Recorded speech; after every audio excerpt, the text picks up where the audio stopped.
Yeah. Hi, Katie. Yeah, just get him off my lap because he's going to keep trying to go for those potato chips. Amazing. Well, OBS almost crashed while transitioning over to live, but we made it. I am now going to run this show, having successfully completed at the last second a Costco frozen cold and ready order.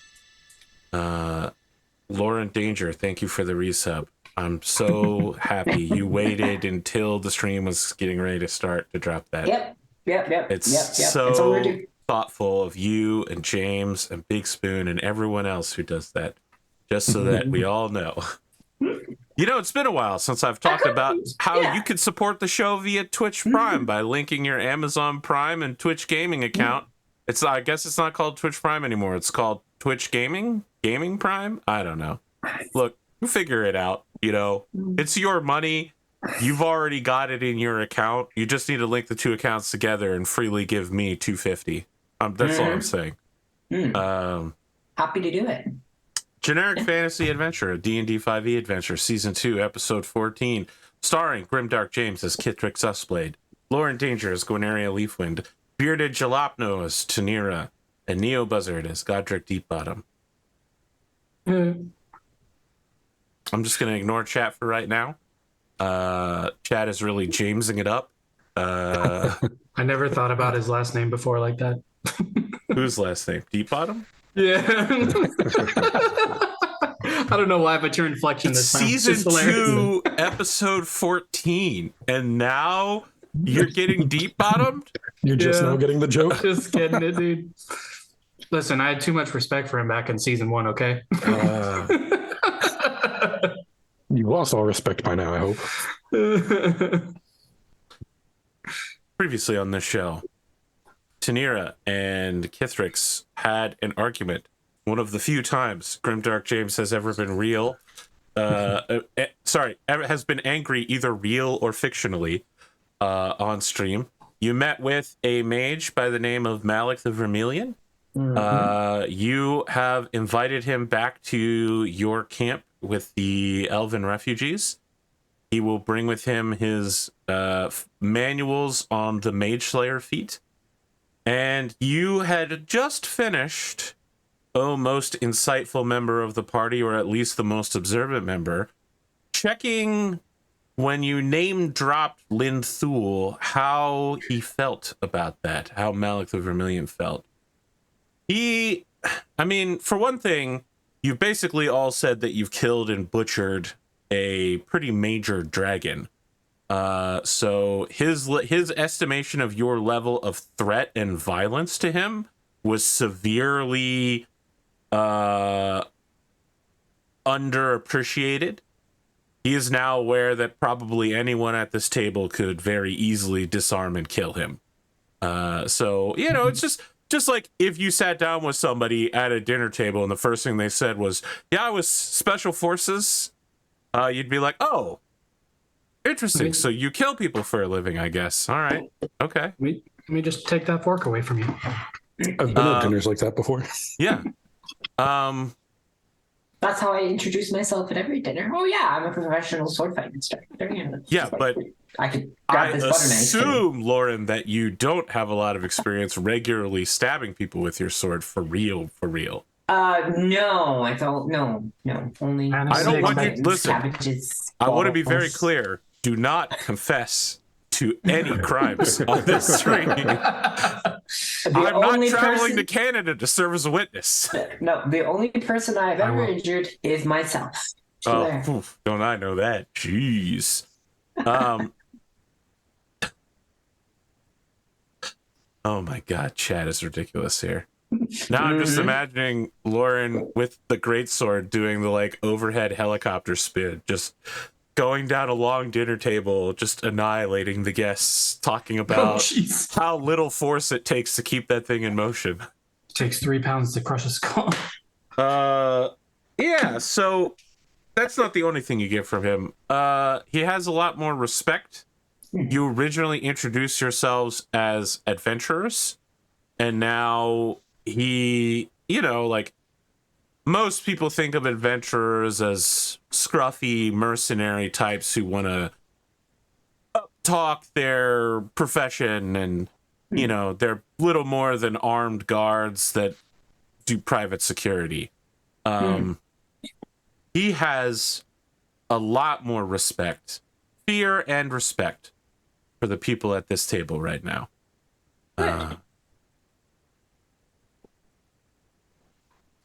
My recollection is someone had walked out of here, out of the away from the dinner table. I did, but then I came back. But I don't know if somebody walked away later. But you are still, if you want to be, having lunch, getting the ice, river ice peppers, chicken tiki masala style with Malik the Vermilion. Yep. Yes, Cat. Destroy the camera. Get that potato chip. What do you guys want to do? All right, don't all speak at once. I'm definitely going to finish my meal for sure. For sure. Okay. Get me a couple ales. So if I'm recalling, he said he was going to bring the Mage Slayer manuals at dinner time. And then I don't remember if we invited him to dinner or You did. if we were meeting him back at the restaurant for dinner. No, you invited him specifically to come back to your camp. Yep.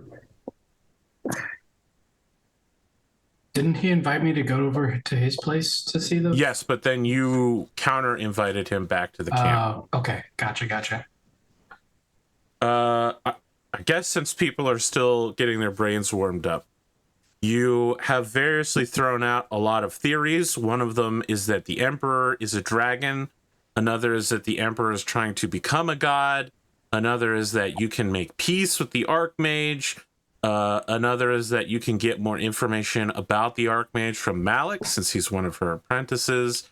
I mean, there were a lot of off-the-cuff theories thrown around in the last 2 episodes. It has been almost a solid month since then, though. But, yeah. Is there anything else you want to do with Malik before he leaves? And I guess the party gets involved with a delayed discussion that a certain dwarf was like, we're going to have this discussion. We're just going to have it later away from the lunch table regarding Tanira and Kithtrix. Mm-hmm. Okay. Right. So Malik leaves. Great. Godric is in no rush to finish lunch, so I think he's just taking his time enjoying the whatever food is left. Maybe he even orders himself like a dessert. The dessert is congealed milk sugar balls. Like a milk pudding? Kind of, but more closer to an ice cube than a pudding.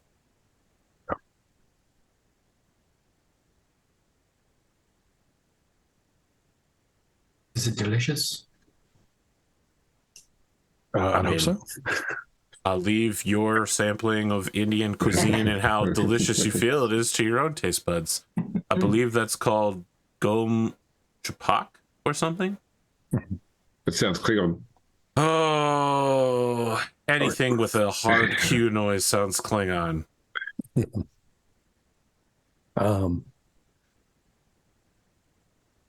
No, I think Godric is just waiting for this this conversation to start. Whenever we get back to camp. It's called Gulab Jamun. Before I get destroyed by my... That's not cool, man. Yeah, that sounds a lot less Klingon. Well, probably sounds fairly Indian, I would hope. I don't know how big my audience is in India, but I don't want to offend them by butchering their #1 known dessert. Let me ask you, party, what do I need to do to get some part of the 4 of you into an argument with each other?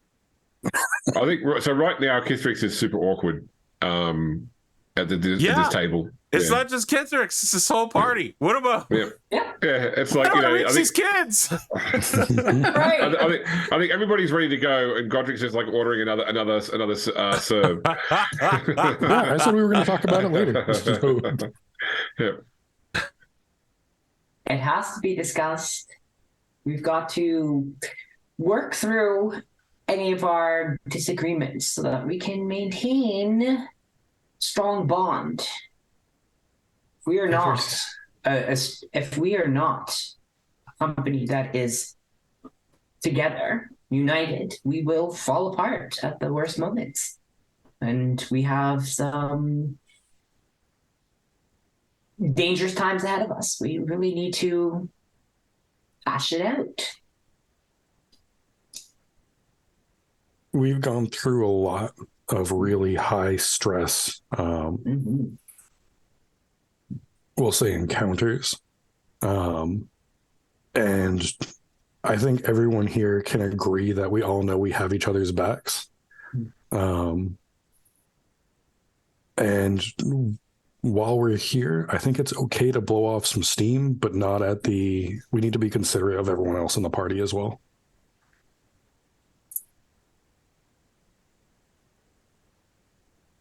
I'm sorry for my outburst. That wasn't fair to anybody.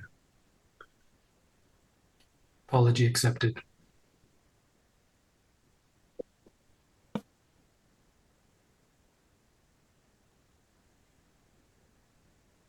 You right there, AP? Tanira is a sociopath. No, dude. That's just to. Let's get into some reasons as to why was there no numbers? Why was there disagreement? Why was there getting up and leaving? What's going on? It's more than just I had an outburst. Okay, that's fine. What? No.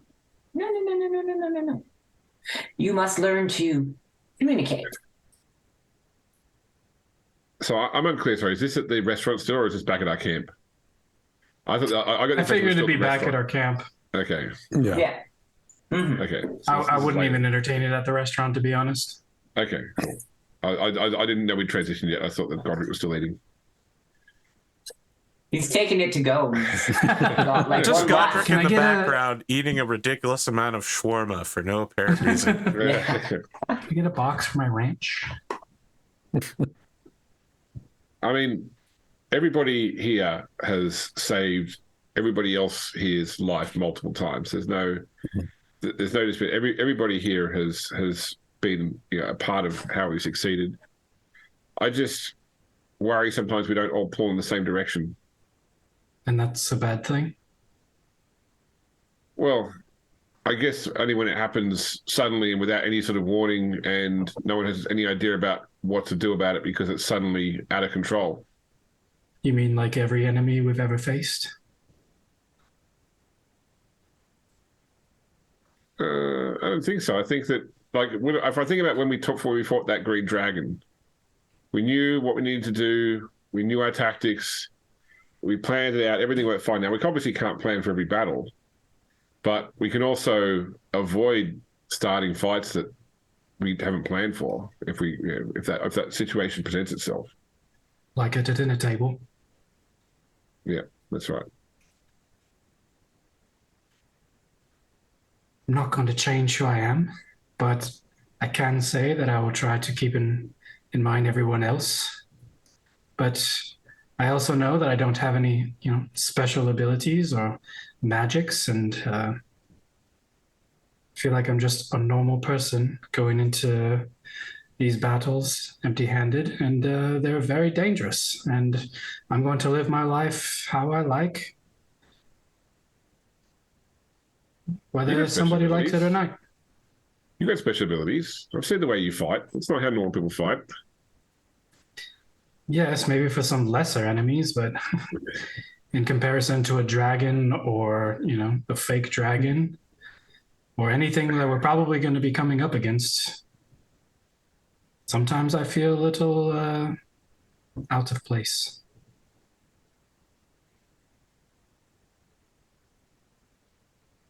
You have that wonderful sword spear. You wield it well.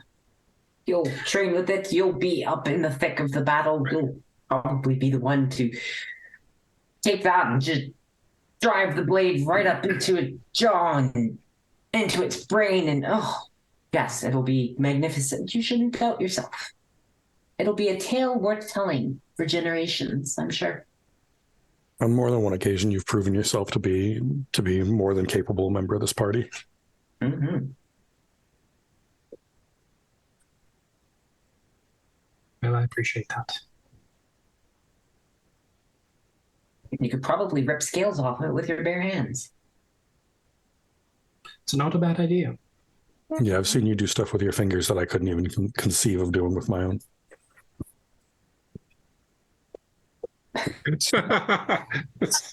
Okay.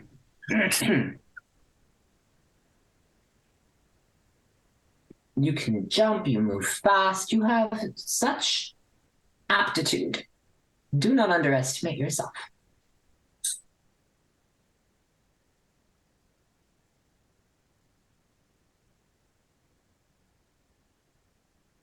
Now, I'm loving all this this team affirmation stuff in chat.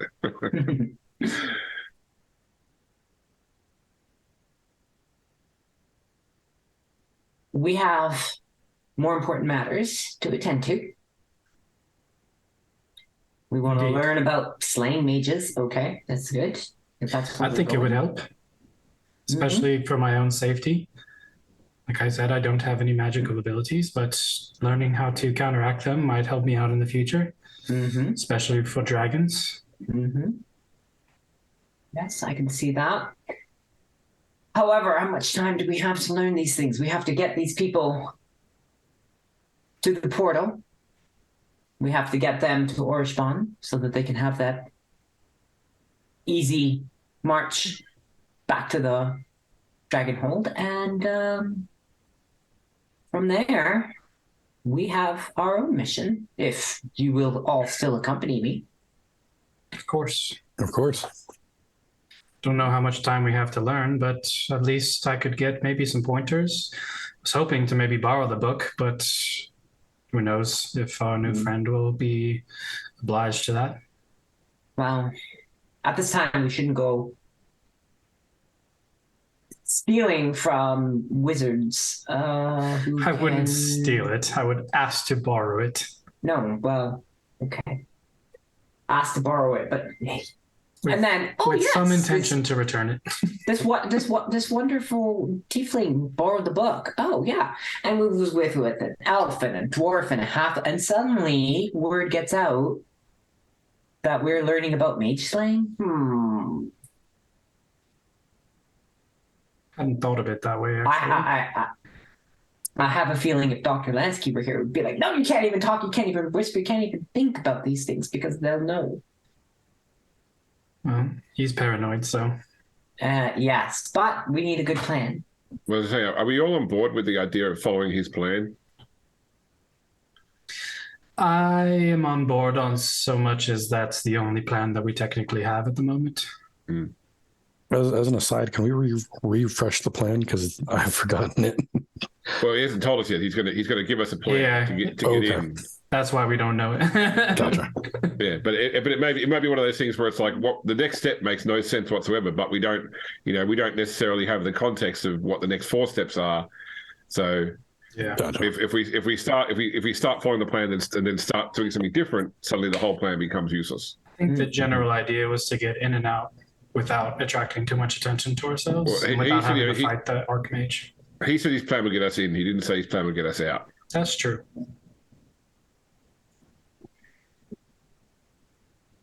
There is a surprise element in all of this. And I dare not speak it. Because... Is it a birthday party? No. Yeah, that would be nice. But we have an extra solution. If you just think back, remember, after my mother was taken, did someone go off to try and track her? Your So father. we have exactly. I'm not. Dr. Lansky's got me paranoid now that if I mention any kind of potential thing that somehow someone, even with the medallion protecting us, will somehow no. He didn't want to know. He didn't want to know anything. He didn't want anything to get in there. So yeah, I'm not going to say it. But yeah, so we have. Do you have any more diamonds? We can go back and ask the church to find where your father is. Oh no, he'll find us when he needs to. I'm not worried about it. Okay. I, in fact, don't have any more diamonds. No. I have spent all of my precious little trinkets. But we are outfitted. We are equipped. We are just have to escort these people.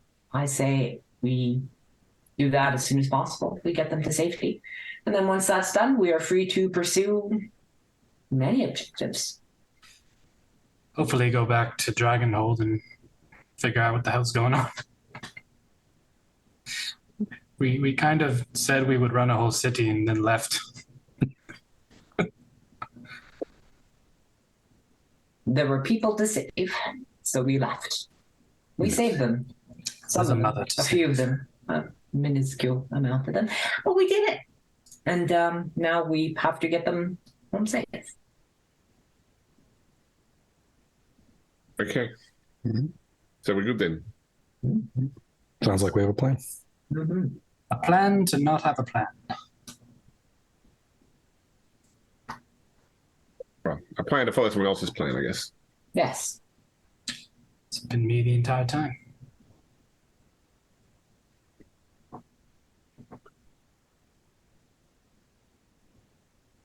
All right, so where to next? Are we just going to let time pass so that Malik shows up? Yes. Yeah. Okay. Just wait. I want to do it 4 very hours. Witcher style, you know? I feel like somebody sits down and like the stars come out and pass. No, I want it Slasher style, where like a whole bunch of notes got like, Kithrick tells a funny joke, Guidaria starts a conversation about religion. Wow, what a huge mistake. That would never happen.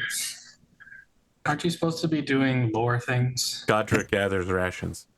Yep. Godric cooks dinner. Tenira whittles. Yeah, at the edge of the firelight, a somewhat uncomfortable looking Malik the Vermilion has shown up. He's got a leather satchel of fine, almost noble craft. You can see that the scroll cases that are inside it are too big to allow the satchel's flap to close.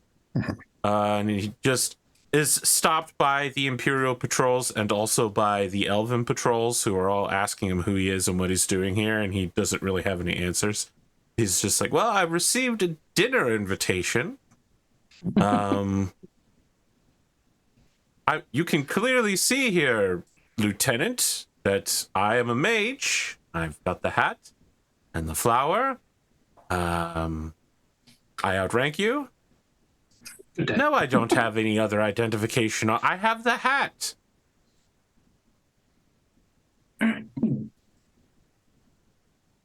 If he's in any like position where we can see him, I'm just gonna wave him over.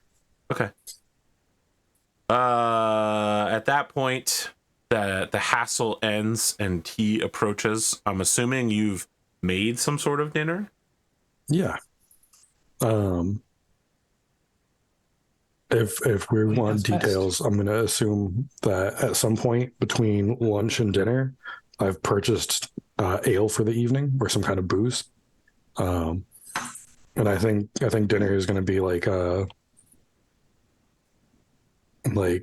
mashed potatoes, sausage gravy, fried chicken, and biscuits. The first half I was with you for like traditional British cuisine, but then you just popped off with American South for sure. Yep. I mean, fried chicken is I don't know that they can handle that anywhere else in the world. Certainly not anywhere with public health care. I can't remember who it was, but there was some when some British character in a film heard of chicken fried chicken or steak fried chicken. They're like, meat should not be an adjective.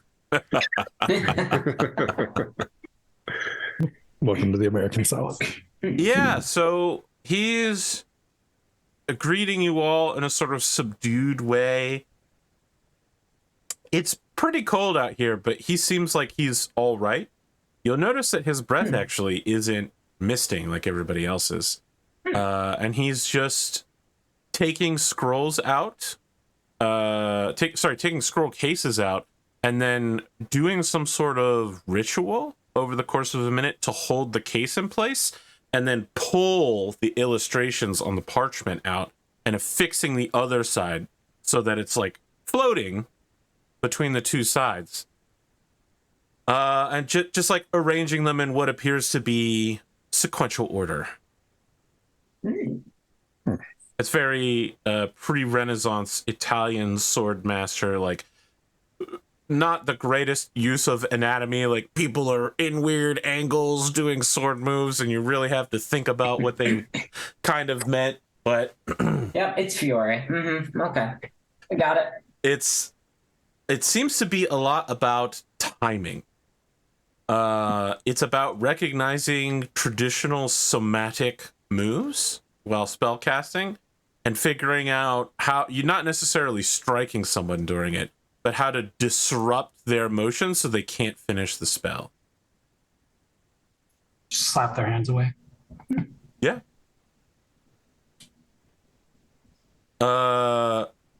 Easy enough. He makes it clear that in no way can you take these home. Like, I figured as much. these are ancient abjuration documentation that really shouldn't be outside of his tower, but definitely can't go home with people who Am aren't I even able Imperial to citizens. take some notes? You Maybe? can definitely take notes. To become a mage slayer, it specifically calls out that you need to practice these techniques over and over again before you can fully learn them. So you just spend a couple hours every day practicing what you're picking up here in the crackling firelight. It says up, down, left, right. No, that's not what it AB. says at all. That's what my notes say. No, the notes say is press L1 at the last moment for a perfect parry. Oh, okay. Guinevere would volunteer to help. I can work various cantrips, and you can see how the timing works, and you can try to interrupt. Perfect. So we'll stand there, and I will mage hand to try and steal your pouch, and you will block it. You steal that Stop the pouch spell. 9 times out of 10. I give it back 9 times out of 10, 8 times out of 10, 7 times. Didn't you give it back 100% of the time? Well, there's one where she didn't take it, so technically she wouldn't have to give Yeah, it back if she I didn't don't take know. But I mean, 100% of the always time return- she has it, she should be returning it, right? Am I Yes. crazy? it. 100% of the time, 60% of the time. I will always give it back. I'm Yeah. not. Pesky That's fine. transitive property and Yeah. what it can do. Indeed. So yeah, I'm just gonna practice that over and over and over again, and then do a little whittling on the side. Towards the center of the camp, Rython is giving a impassioned speech in Elvish, locking in the future of this colony, trying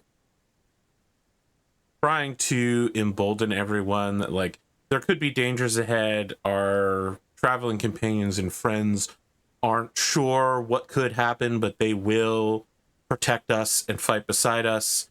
However, it seems unnecessary.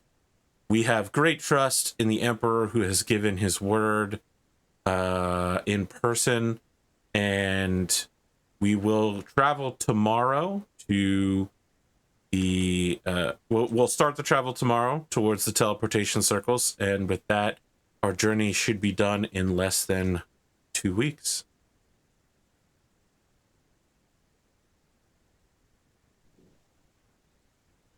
How long have we been together at this point? I think close to over 100 days. Do you mean how long It's a third of the year. been together with the elves? No, just No. together as a party. About 100 days. Not super long, actually. Nobody ever relaxes and says, we should let some time pass so that we can take a vacation and maybe try to decompress after all the No. horrible murdering Listen, and Nope. traumatic We're events. No chill. we're lords now. We can't We really need a take beach days episode. off. I'm down for that. It was the opposite in Rogue Trader, because it'd be like, all right, you travel for 2 months, then you spend 30 seconds solving a problem, violently murdering everyone in a room, and most of your time is spent moving inside your ship to the docking bay. What a You time to be cannot alive. rest while enemies are near. Wow. Chat today. You guys Chat gotta is calm on it. down. Chat is on it. Don't let me stop you. Do whatever you want, chat. So We we're just work still are we escorting them all the way to the teleportation circle then? That's the Yeah, idea? your plan is to break off and use the teleportation circle to go to the capital, and Yeah. then take the 14-mile ride to the Archmage's estate. Okay. Indeed. That's assuming you agree to a certain heist criminal plan, which Crime is still heist. kind of up in the air. Well, is Lansky's group coming with us to the teleportation circle as well? Yes, because they Yeah, that's are what I thought. pivotal in pulling off the crime heists. Yeah.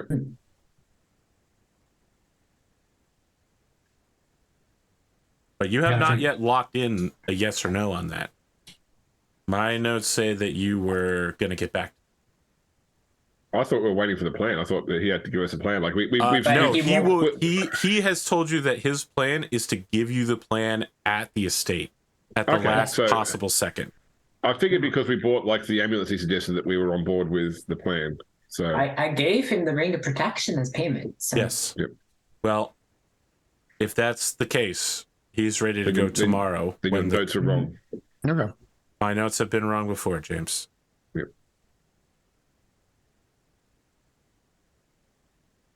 Wow, Crime you're, heist. you're really upset that I didn't like Boy DM, huh?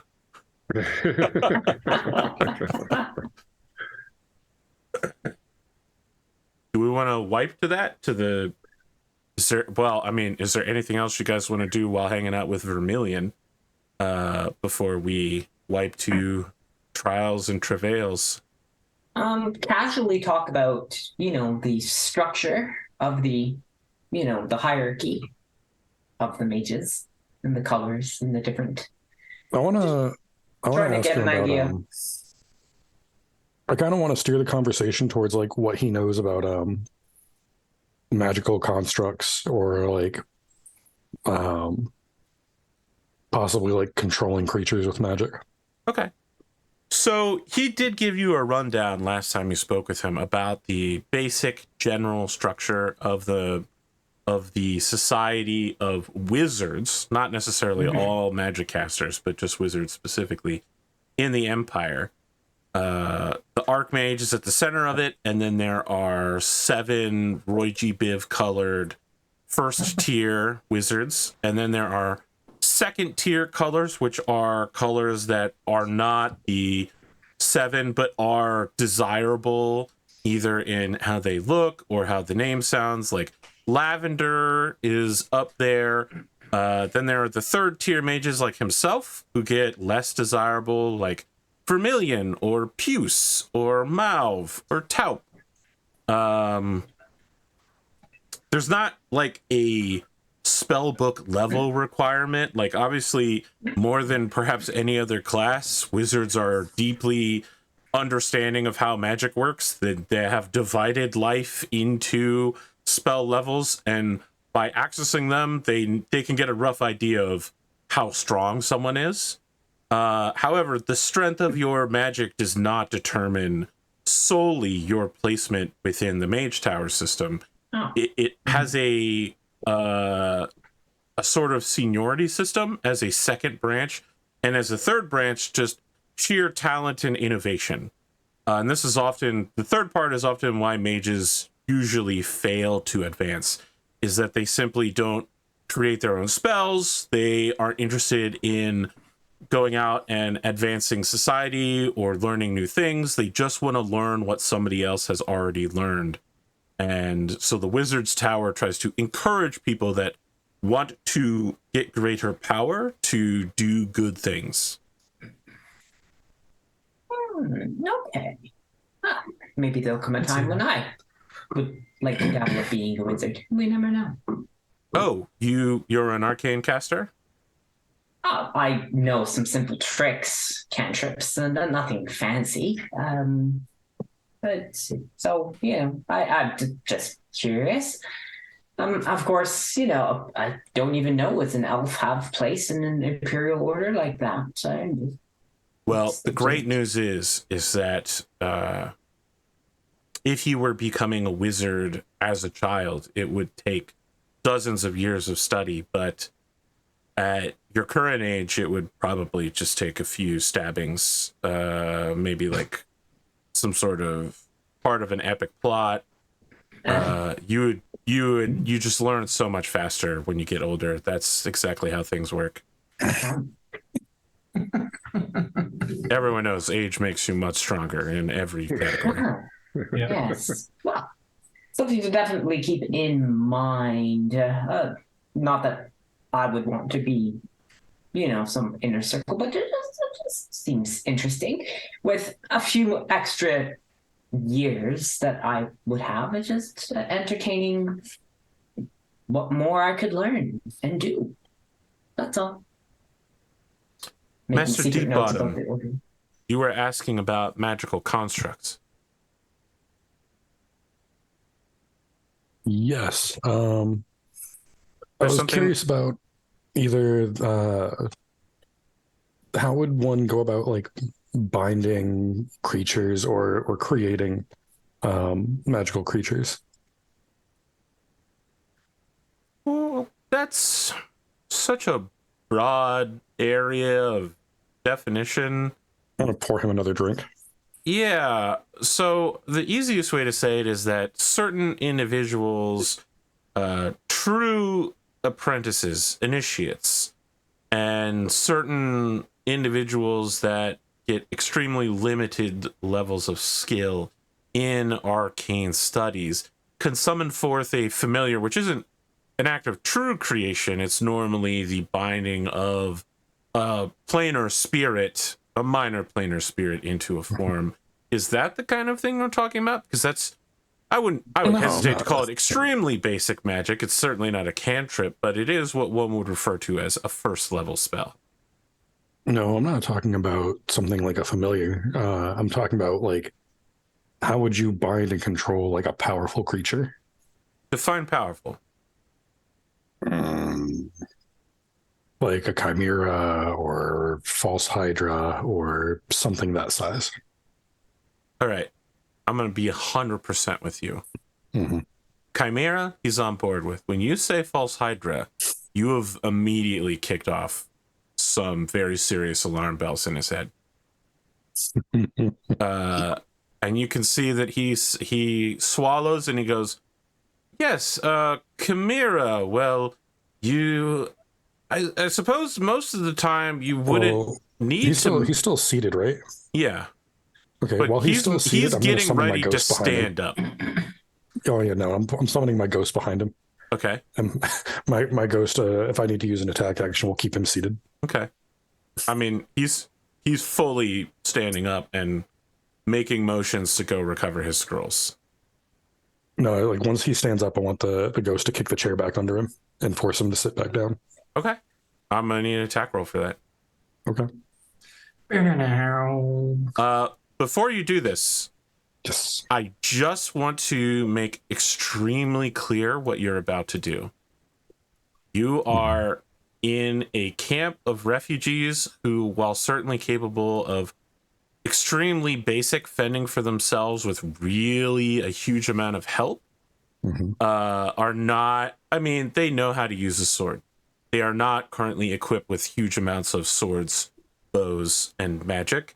And they are not, or armor, really, just kind of really basic hunting leathers. They are not militarily trained.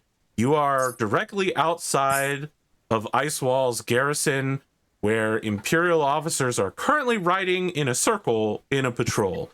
and you are about to assault an Imperial mage. I just want you to be clear. I'm not what you're trying going to do is an act of war.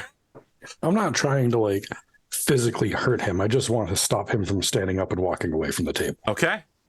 That's all I'm trying to do. How you interpret things and how he interprets things may be very different. I just want you to be aware that what you're about to do can end very badly. I don't want to hear later that I didn't warn you. So make your roll.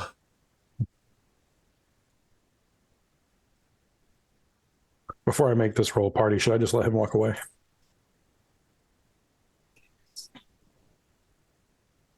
Yes. Yeah. Yeah, all right. I'm like, from where the Vermilion can't see, I'm like, What's a false Hydra? Are you actually saying that? No. So he stands up, he bumps into your ghost and goes, oh.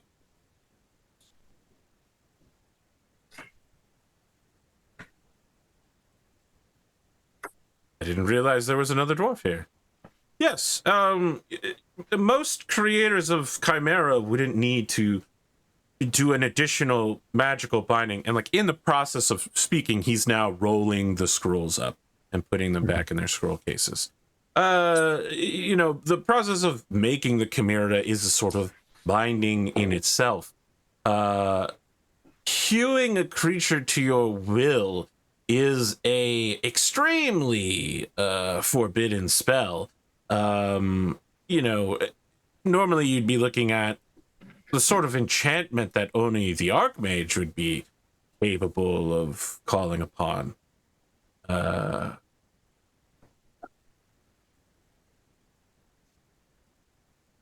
Well, as he finishes rolling up the last scroll case and popping the lid on, thank you so much for dinner. It was so lovely. Hasn't been served yet. no, I'm why afraid, are you leaving? There another engagement has come to my mind. I apologize. Can I ask one more quick Don question? says you should stay with us for at least one course of the meal. It won't be. Yeah, yes, one quick question, of course. I'm just guessing that despite like the Archmage's ability to cast such magics, that it's still forbidden though, right? Yes, of course. Yeah. She's the one who made it forbidden. It's not like one of those things where if the Archmage does it, then it's legal. I mean, I suppose it could be. She could make those calls. She is the authority on Imperial law, but she would never do that. Okay, thank you. I just, as my mentor, she has a very strong moral code. Things like transmuting wooden objects into gold pieces, or using invisibility, or befuddling enchantment magic inside of a town are all illegal for very obvious reasons that would make people afraid of magic users.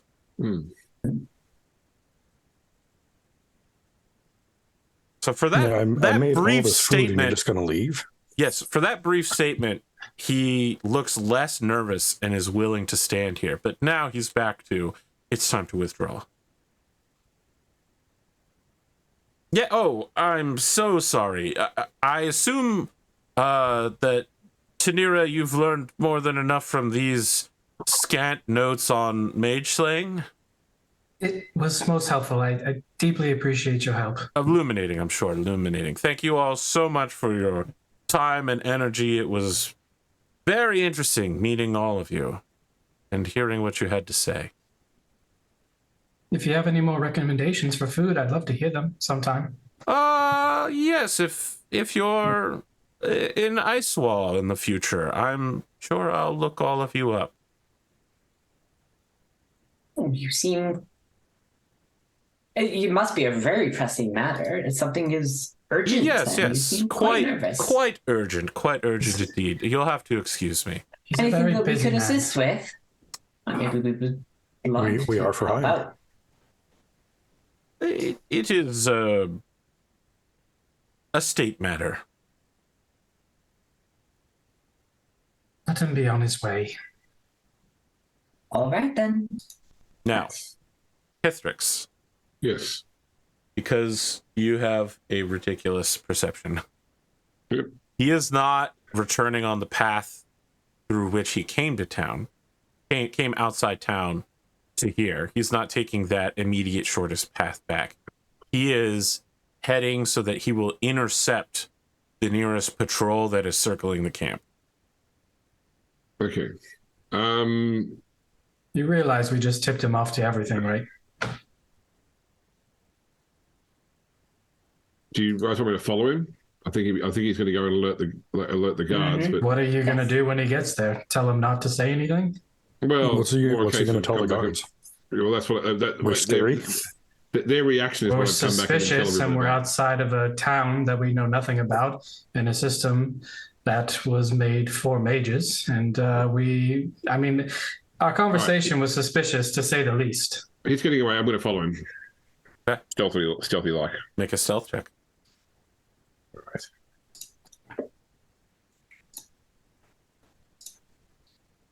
right. Can I assist by just making a lot of noise and commotion? No. I feel like that would absolutely make this worse.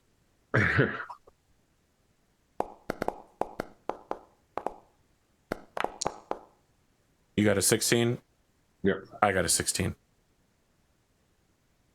I believe in that case, defender wins. Yeah, I don't know if my halfling naturally stealthy thing just mean. I mean, it has nothing to do with the stealth roll, but it's just, I'll tell you what happens. Yeah.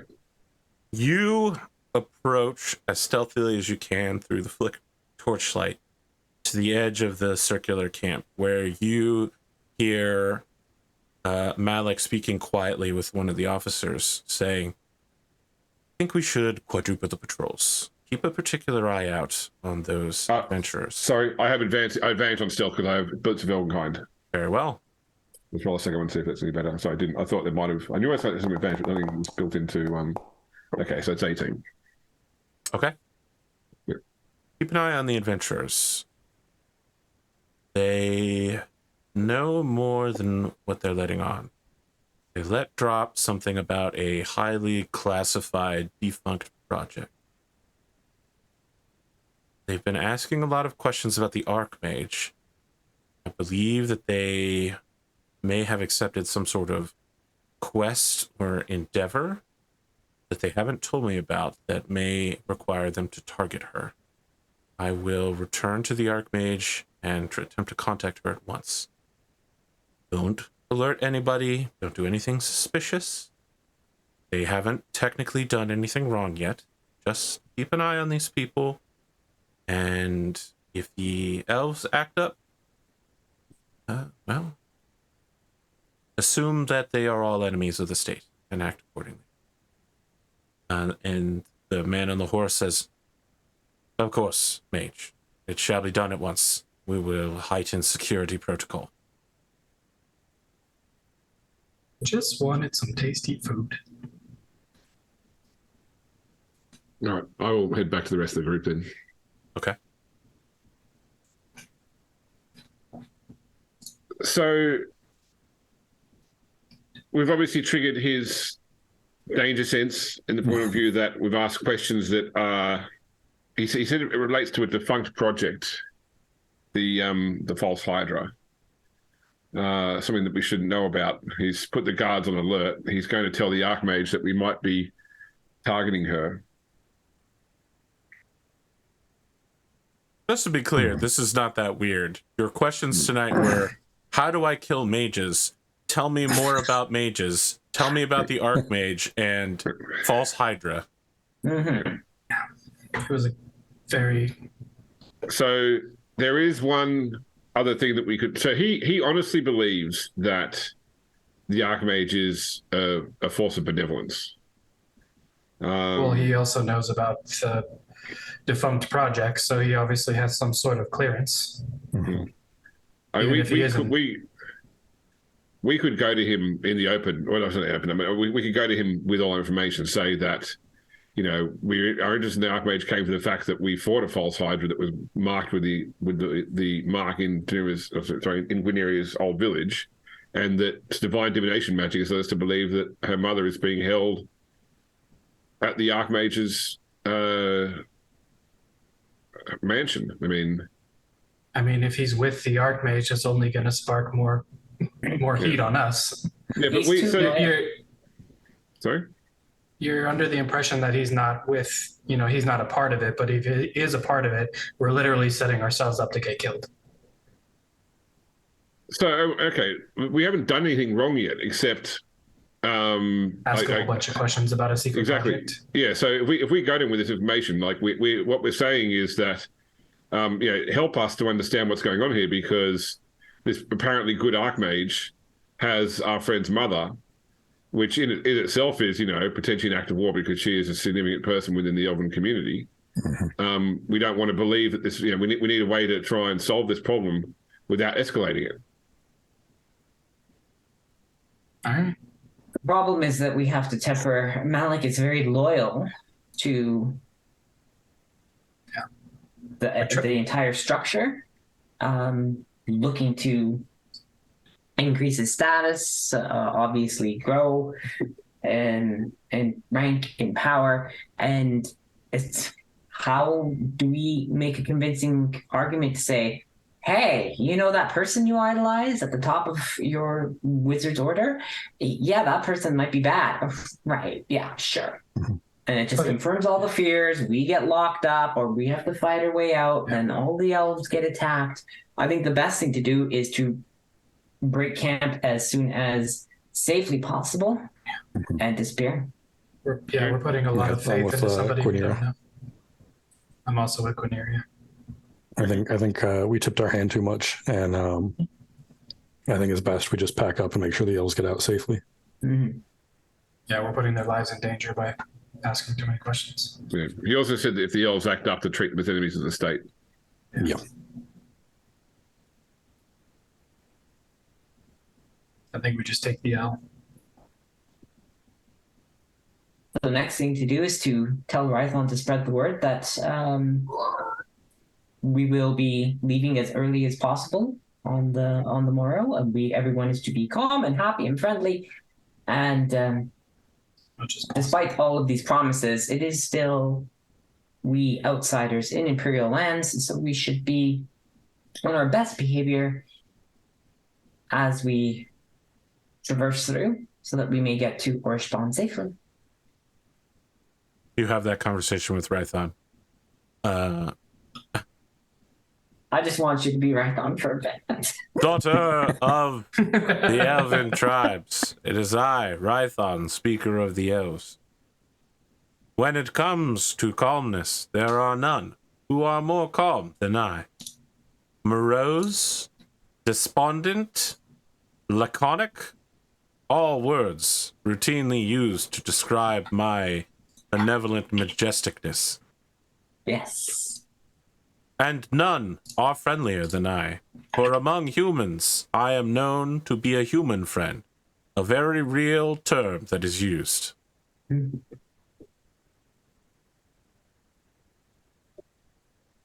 There are machinations within the Empire at this time, and that's all empires at any point in history, including the Elven Empire.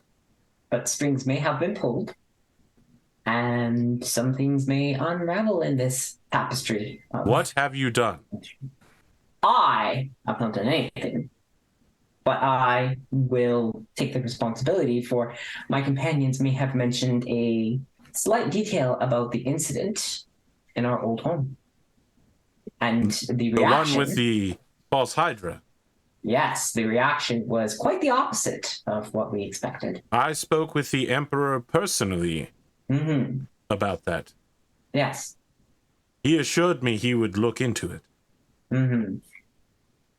But the reaction that we got from this Vermilion level mage was to... You'll notice the patrols will increase. The humans will be in greater numbers around us. Okay, watching. Hold on a sec.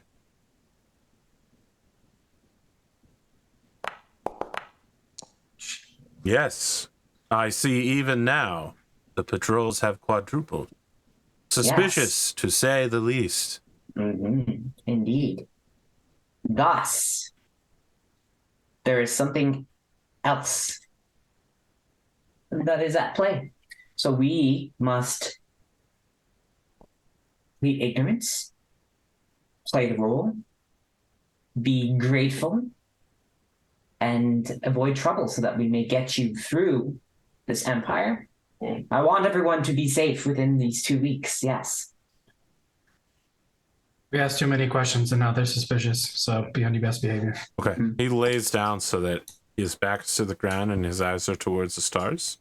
And he begins forming elven rhyming couplets to describe his feelings about this situation. And I'm out.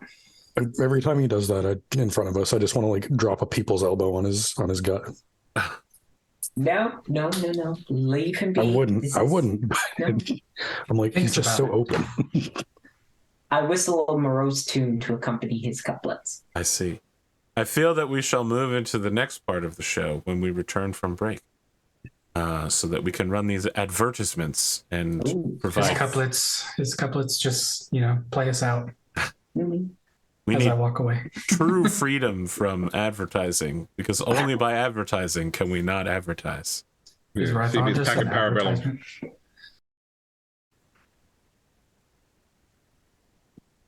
Welcome back to the middle part.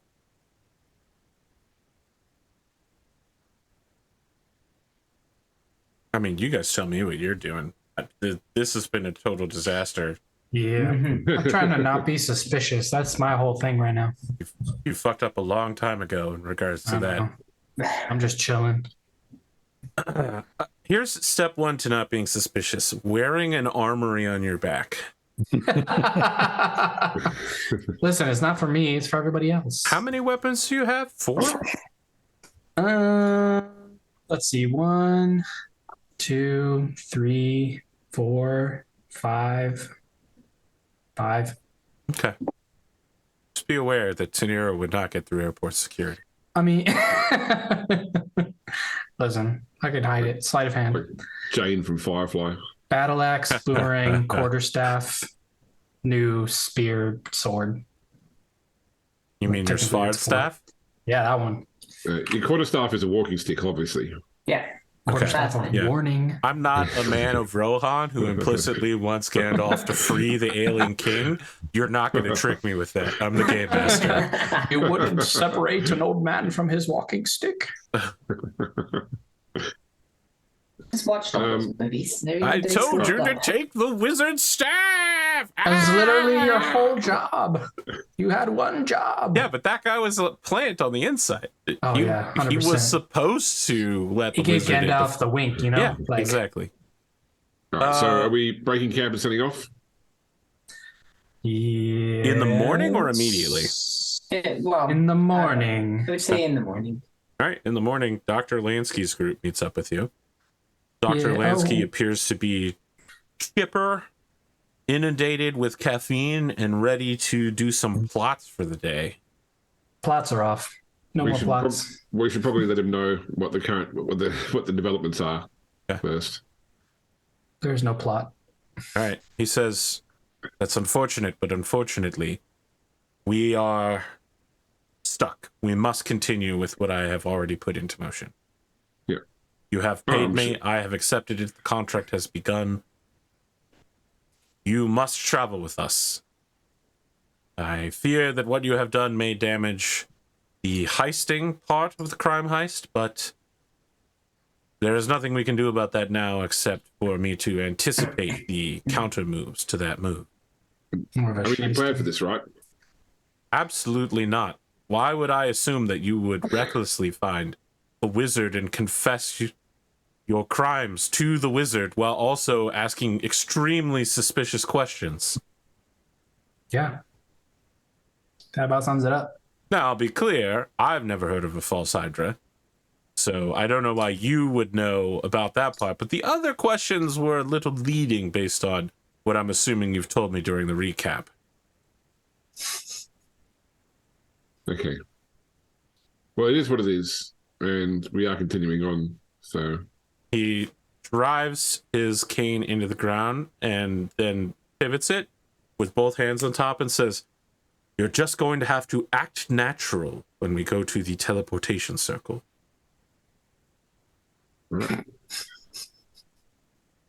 You don't Is- want us to act natural. Something funny, Tanira? Do you believe that there is a jest involved in crime heisting? I believe the word crime heisting is in itself a joke. He frowns, which is his natural resting facial expression, and gives you a very serious appraisal. But we're in it now, so let's get this over with. Okay. Traveling inland from the border, I believe it's several hours ride, some time of a walk, as elven refugees are basically led into a chamber, and then some sort of mage is just like hands on the ground, like tapping the edge of a circle as like 20 of them rush into the circle, waits, what's Twister? He's like twistering, constantly like moving back in and out to reactivate the circle over and over again. I think you hear him like, "Oh, my knees. Don't normally do groups this big." Are any of them wearing like a certain kind of cloak or dress that I could change my cloak into? Do you mean the Imperial Guards or No, the mage? mages. Yeah. There's only one mage on duty here. I mean, they have the hat. This one has a persimmon colored flower. And I mean, he's not wearing robes like Malik. He's wearing like trousers with suspenders and like a loose flowing shirt that has to be tied up. Okay. I'll change it to that sort of material and maybe make it a maroon color. Okay. Is there any pattern or process that I can kind of just watch and discern? Touching it and activating it. So there are multiple magic circles inside of this chamber, and they have a rune in the center of them. And all he's doing is touching the edge of the circle and then forcing magical energy into the rune. Okay. It appears to be something even with, if you have any capability for magic, you can activate this bad boy. Okay. Is there any indication that it does indeed go to Orishban? I don't think you have any capability of determining that.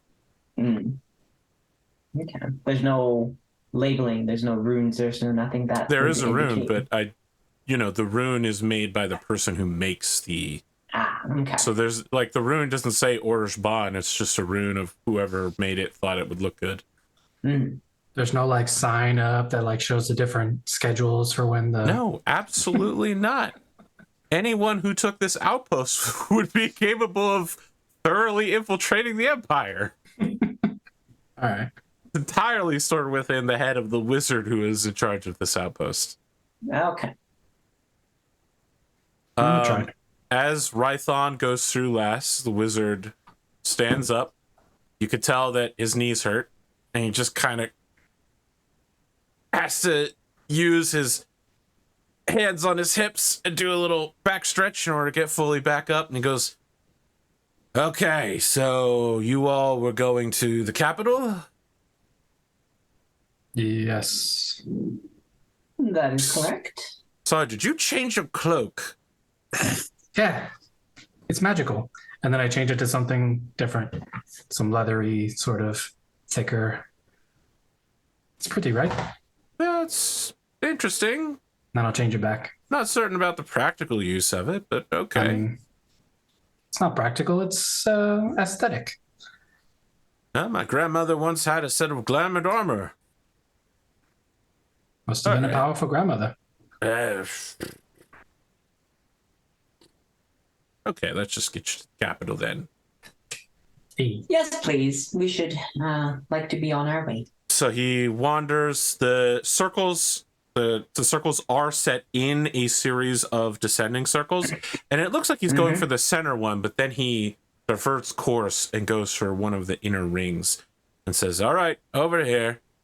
You bringing anything with you, or is it just the 8 of you?" We're bringing the horses too. We have horses. No, there's 9 of us, isn't there? Because there's also Sparky. Yes, Yeah. of course. Yeah. When you mention that, he turns and looks at Sparky and goes, "Sir, is that a dragon? I did not notice that." Very stealthy. Right. Well, this checks out. He gets down on his hands and knees and he activates the portal. We've only got a limited time to go through, I believe. Yeah, about 6 seconds. I was going to say, can I insight check when he I was going to say he's that activating too. the portal? I mean, you've seen people react like this to Sparky before. When Sparky is forcibly pointed out to them, they have a reaction like they didn't recognize that Sparky was even there. They didn't notice it at first. Yeah. Yes. Sorry, by the way, I mentioned this before, but while we were traveling with Lansky's group, could I have returned the damaged mechanical spider? Yes. And in the process, Akanja is super pissed. She doesn't explain why she put the spider on you, but she's just pissed that you broke it. Yeah. Shouldn't have put it on me. If you don't want your toys to be broken, don't just toss them around haphazardly. Put your toys away when you're done playing with them, okay? And they won't get stuck For what on. it's worth, I'll offer to assist her if she wants help putting it back together. Do you have any experience as an artificer? No. But I have We've got experience. a level coming up. Moral support. She walks away from the 5 of you. Clearly, her estimation of you has dropped even further as a result of this conversation. So in my mind, I find it strange that we're not going to the central portal. Seems like it should go to the capital, and everything other portal should be further out. But I didn't build it, so I don't know. But I still want to have a spell kind of ready in my mind when we go through, Okay. just in case. You all go through? Underestimated. Just real quick, are we bringing the horses with us too? Sure. I mean, we're gonna go. I would Can we like take the horses to. through? I mean, like we've got a decent distance to go when we get there. Yeah. Mm-hmm. You have 14 miles, yeah? You can bring the horses. Okay. Nancy's group will have to ride with you. Yeah, that's fine. That's fine. You all head through. Yep. A pretty large group, since apparently we're now doing upwards of 15 individuals, not even mentioning the spider and whatever else Akanja could be hiding. Never mind. Forget. I'm not going to mention that next thing. So anyway, you all make your way through. On the other side of it is a Hellscape. wizard standing in a very similar, in fact, it looks almost exactly the same as the chamber you just came from, except that rather than being made out of wood and being a little frosty, it is covered in a layer of gold foil on almost every surface. And there are gems and jewels everywhere. This wizard is kind of androgynous, half elf. Their hat is quite a bit larger than the wizard hats you've seen so far, and has a sort of cyan colored flower to it.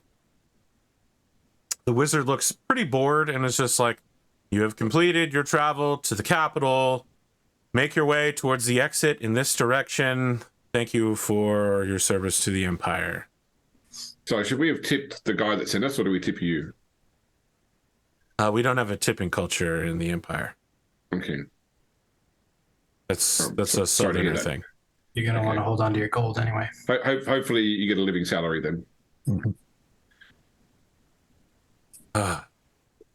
I'm going to walk away. Yeah, I apologize in Elvish and then give many thanks in Elvish. You just see he walks over and watches for like the last grain of sand to drop in an hourglass and Yeah. flips it over and then walks over, and like another group pops out of a portal and he's just like, thank you for traveling to the capital. The exit is this way. Please exit as quickly and quietly as possible. Thank you for your service to the Empire. The Walmart Right. reader? Your group, I guess, files out, and the group behind you, perhaps like you guys are struck by the side of the Capitol, and I think the other group maybe files around you.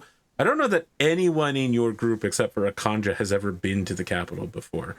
It is the kind of massive sprawl of either New York City or ancient Rome of a million people.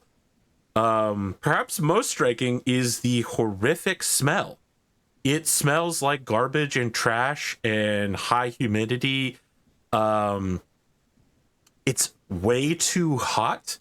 And even here, several dozen yards outside of the outer wall, I wouldn't even call it a wall. It's just basically like where the city ends. Kind of like a sprawling, gateway for travel coming down this road. And then, after a bit on either side, it just becomes slums. Yeah, it's not just that it's got badly managed garbage and sewage. That actually seems to be kind of well handled. It's a swamp. What's this time? Akandra just goes, what the fuck is going on? This is so much worse than the last time I was here. The area is rife with insects and like vermin, crawling worms and like maggots, rats and other plague carriers. Everyone, the gate guards all seem like really apathetic or irritated. The travelers who are going in still seem pretty normal, but people who are exiting the city all seem like they are upset for some reason. How long ago since you were last here? Many years, at least 10. Are you When sure I'm, this is when I'm that looking they at said these this? people, can This I? is I'm she sorry. does not. This is the capital for sure. Okay. You can tell from most of the smell, but it's hotter and wetter than before. Insects usually aren't this bad. It's La Nina. I don't know what that is. I want to only because Dr. Lansky and his party is here. I want to pull our group into like a group huddle real quick. Okay, they go into a group huddle as well. Their group huddle seems to entirely be about who will be matching on which person's horse, because that is enormous. I'm going to ask a question. I'm going to direct it towards Sparky. Okay. Does like the humidity and just the malaise of this place, could that be something caused by like dragon corruption, like how we have the green dragon spirit? I was also thinking the Oh same yeah, thing. absolutely. Almost certainly. I mean, there's draconic magic everywhere around us right now. Can you tell if any of the people here are suffering from the dragon corruption from like? Oh yeah, everybody here's got dragon madness. Just look at them; they're all so angry. Yep. I mean, not that guy. And he points to one of the people that just came through the portal with you. He's like, that guy seems like he's okay, I guess. So we can't buy, trade, or sell anything here. No. I think our first objective is to leave and get As quickly as some possible. distance. Yes. Well, we should let Lansky's group know about this too. Mhm. Mhm. All right. Mhm. Can we extend the huddle? We open up our circle and like encourage their circle to Okay, merge so with our they, circle. they connect two hands and connect with two of your hands, and now it's one big circle. Yeah. Nearby, some like initiate mage just goes, I'm sorry, are all of you just standing directly outside of the watch portal in a big circle? Yeah. We're just Praying. So, Okay. Sorry. That is your protected right of transit. My apologies. I didn't realize that you were. Okay. No problem. And they move back to just like doing inventory on boxes outside of the watch portal. So I don't know how much you guys know about dragon madness and the curse of dragon treasure, but everyone in this town is suffering from it. Sparky can see it, which means that any goods we receive, buy, transact here, any funds that transfer hands could pass it on. We need to not accept anything which is we need to not accept anything which is offered to us in this town. We need to leave the town as soon as possible. Virginia nods, leans in, and says, I know nothing about dragon madness. We just told you about it. You mentioned the word dragon madness. We're going to need a more complete explanation.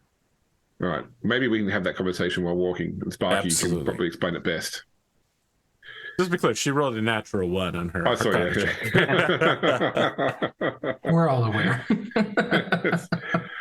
I know everything there is to know about everything except dragon madness. Yeah. They have Tad pair up with the only like lightest weight person that they can find, which is almost certainly Kithrix. And so what Tad does is take Sparky and mounts Sparky on the back of his shoulders so that Sparky can ride the back of his head and look out over the approaching landscape while you are truly dwarfed by the size of him. At this point, he just takes the reins and leads the horse. Yeah, because I'll probably sit in the back of the horse rather than the front of the horse. Yeah, that's it. It's just going to be an awkward combination no matter how this goes down. Kanja is hesitant to pair with any of you, but finally settles on Guineria as the person who has offended her the least. Kanja, do you are there any songs or stories? Just don't talk. Oh, but talking is what I do. That's kind of a thing. Yes. She pulls out earplugs and puts them in her ears. You want to switch horses? Do you all have earplugs? To make this trip a lot easier. Tune.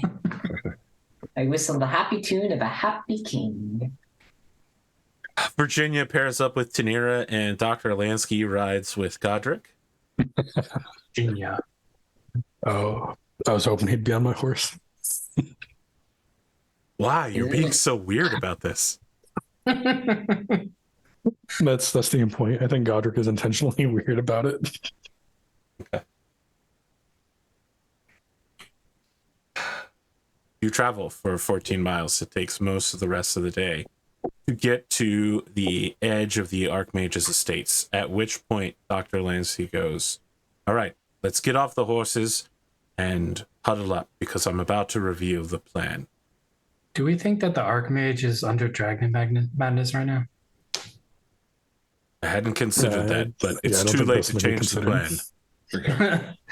Now that I see everybody else under it, I'm just wondering. If we rescue my mother and we run into my father, I sure will get some good answers from them. Now, so let's just do this. And he takes Virginia by the arm and pulls her slightly away from the group.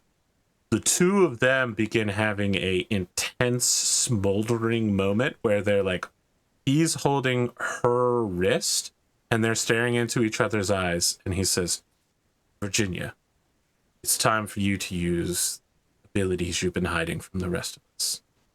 You think that I don't know that you're an Azamar? You think I don't know about the rest of your secrets?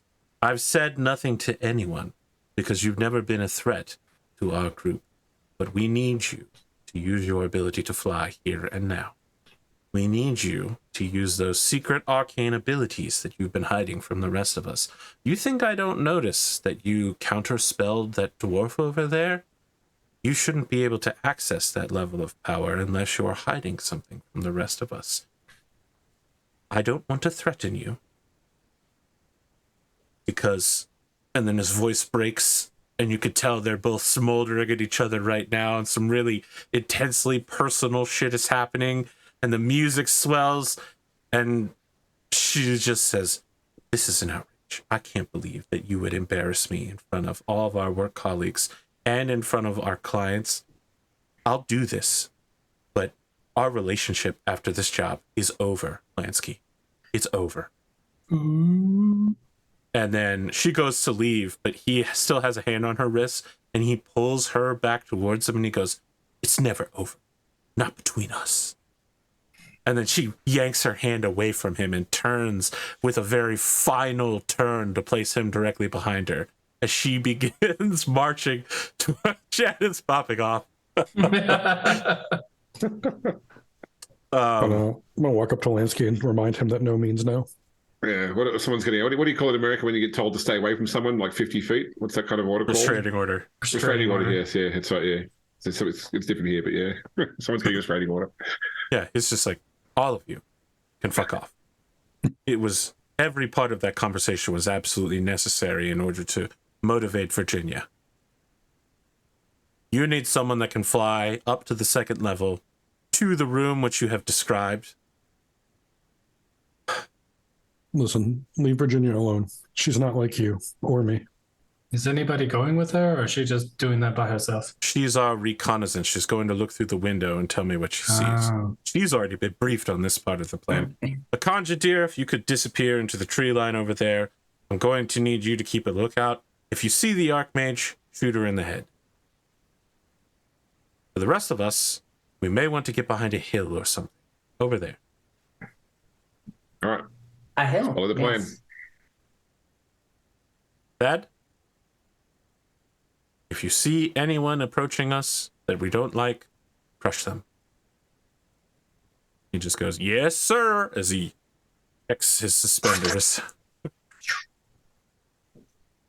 on his waders.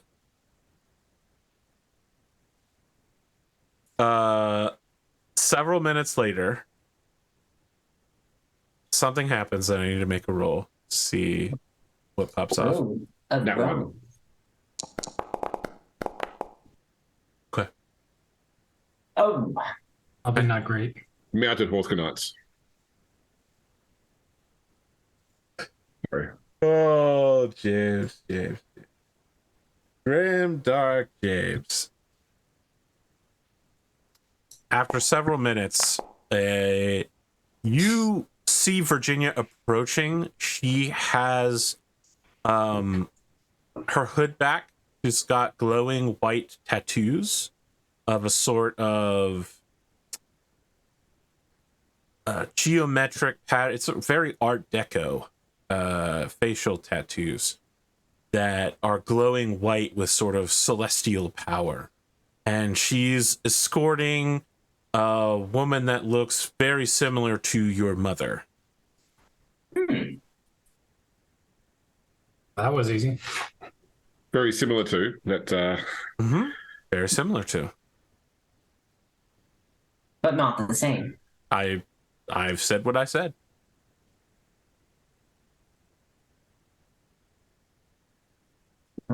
So are we done here?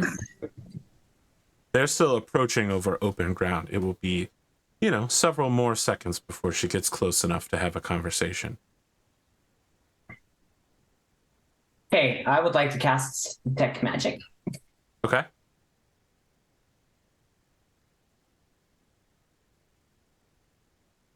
Just take a second to read how the Detect Magic spell works. I know it has a range of 60 feet, and I assume you're going to want to check our two approaching compatriots when that 60 feet hits. Yes. And you are using a first level spell slot to do this? I will bump it up, actually. I don't know what the benefit is. Is there a benefit for... No, is there's it no more additional benefit, but you can't ritual cast it because No, you don't have the Takes 10 10 minutes. Yeah. Okay. but I'm looking, if It only has a any... 30-foot range, so right as they're within close talking range, Yes. you detect that both of them have an aura of magic around them. Mm-hmm. You detect the faint aura. You can use an action to further check the aura of any visible creature. Do you want to check the aura around the person that looks similar to your mother, or do you want to check it around Virginia? Mother. Okay. You check the aura around them. They have at least 7 auras. Okay. Several of them are illusion. That's what I thought.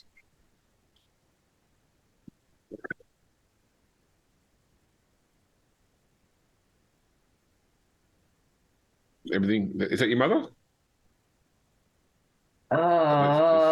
This seems really easy. I hold up my hand for a moment. Virginia And I say, and the person approaching you both stop walking. hey. I was like, and I say, Rathelion would be pleased to know that you are safe. We've been missing for some time and we've been worried. Several things happen in very short order. The person who looks similar to your mother becomes a sort of middle-aged woman with graying hair. She's wearing a black robe. She's got a extravagant staff with a black crystal set to the middle of it. While you're saying that statement, she waves her hand in the air, and you hear the sound of a gunshot and then a ping, and notice as something stops about 2 feet away from the Archmage and then drops to the ground. Protection from normal missiles. No, it looks like it was just a shield spell. Yeah, that spell doesn't exist anymore. But yeah. Putting their staff out in front of them, they say, "Hold! I am who you have come to speak to, the Archmage Janine. Mean you no harm." And then, like, she has to wave her hand and cast magic again, and you hear another gunshot, and then, like, ping! If you keep doing that, right. I will kill you. Lansky, call off. Lansky's just like, "Akanja, cease!"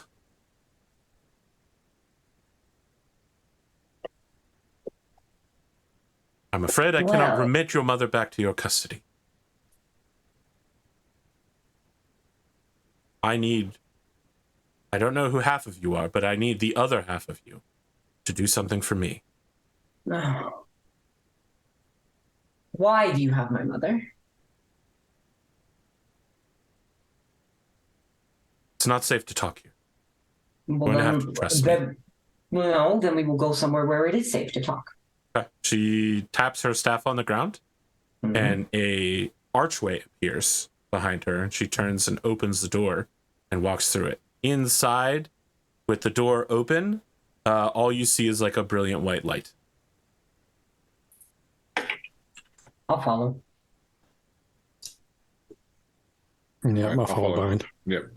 Is the expectation that Lansky's group will... I mean, I turn to Lansky's like, I think that whatever the plan is completely going to ride. It's up to you whether your group comes with us or not.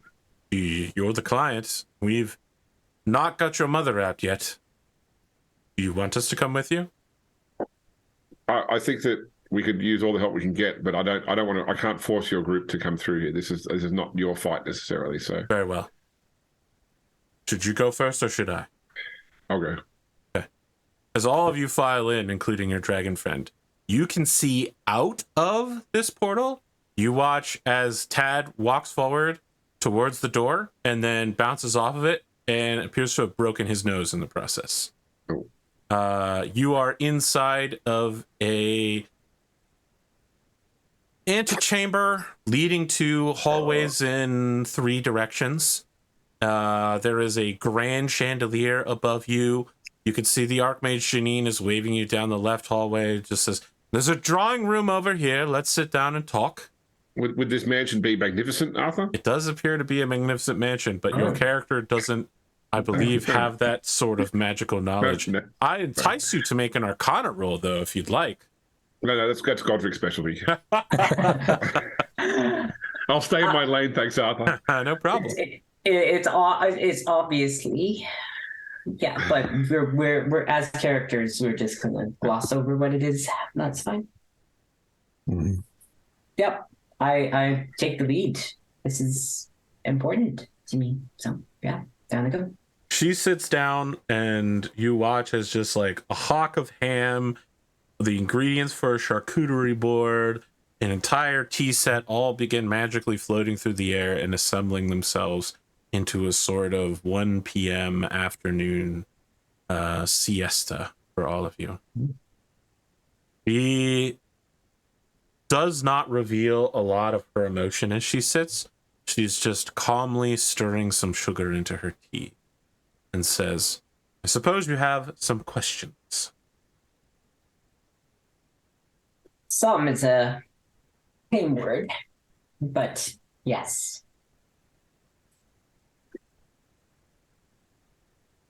Well, let's start with the basics. I am the Archmage Janine, the Empire. My son has been kidnapped by the dragon Ortholax, and he has been using my son against me in order to further his plots against the Empire. What does that have to do with Canaria's mother? Ortholax ordered the capture of Guineria's mother specifically to divert your little group in your hunt for him so that he could more fully manifest his plan. It's actually pretty smart. I assume that it has diverted you for some time. My intelligence network indicates that you have disappeared into the north, so... We did battle with a false hydra that bore you a mark. Yes, Ortholax took several of my sealed experiments and discarded relics of the past. See, I told you we could trust her. No, you absolutely can't trust me. If you No, fail trust to return my son to me, I will be forced to kill all of you. In fact, if you intimate in any way that we are working together to Ortholax, I will be forced to kill all of you. Looks like Godric. Sorry, is something funny here? No, I Not wasn't at all. laughing in character. So we have laughing out of to character. we have to steal your son back from Ortholax. The That's future of the thing. Empire relies upon returning my son. Well, We could do that. we wanted to fight him anyway. Mm-hmm. You wanted to fight my son? No, No, Orthodox. the man with the plan. He's not a man, he's a dragon. Dragon. And we assume that the The being currency with the plan. exchange is Yes, all as part part of of the his plan. plan. He's diluting the currency, acquiring for himself material goods, and since he is the one printing the bills, he simply has his own servants steal them from him so that they still technically belong to him. It is a perversion of magic that only works because of his unusual unborn nature. And the only way to save all these people would be to kill him, right? That's the only way to end the curse. Correct. So if we rescue your son, you would then... Release her mother. I would unleash the full might of the Empire against Ortholax. I like the sound of that. Yes. Do you That know would where be the good. Emperor stands in this situation? Want to grab some of the cheeses on the charcuterie board? Make an insight check. Okay.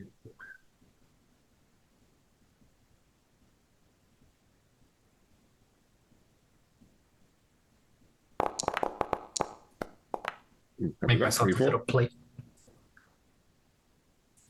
I am going to send you something privately, James. Whether you share that with the group or not is up to you. Okay. Spicy. I put a charcuterie board in our chat. I want it. I don't want some more. know if of I it. completely trust her yet. So I mean, I we don't. wouldn't trust take him. anything off the charcuterie board. In the vein that it might be That's somehow not a dragon board. tainted. That's a table. That was from my my Christmas party last year Woo! for work. Brian, need to come Well, to your Christmas I parties. apply Fey Realm rules to this. If you go to the Fey Realm and eat wanna and swim in drink, then you are bound to be, up Yeah, right. there for eternity. So I'm not going to touch anything, but I don't know. Yeah, I still don't trust her. If you say that out loud, I'm probably just going to spit out whatever cheese I have in my mouth. Do you know where your son is being held? I Okay. don't Alright, know so exactly where he is. I know where Ortholax's lair is. Okay. I'm not going to say what she said at this point in time, like Okay. in front of the group. But I will tell the group later. Okay. So walks in here and rolls a 24 in my house. in your magnificent mansion, Yeah. Scott, yeah. what can you tell us about? I mean, what information can you give us to help us find your son?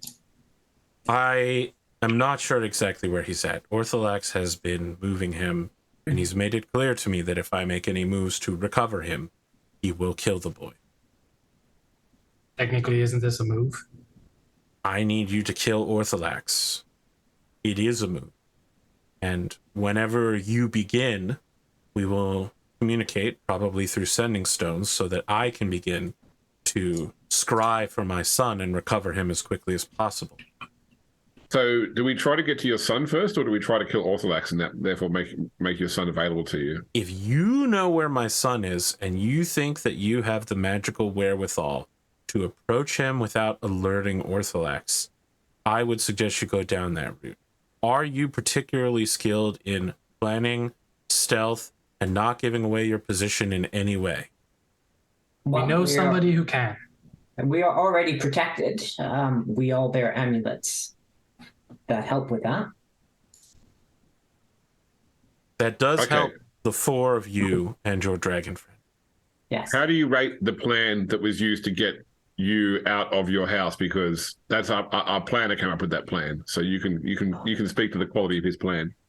Well, you didn't trigger any of my wards and alarms until you entered my residence, in which case I detected her immediately.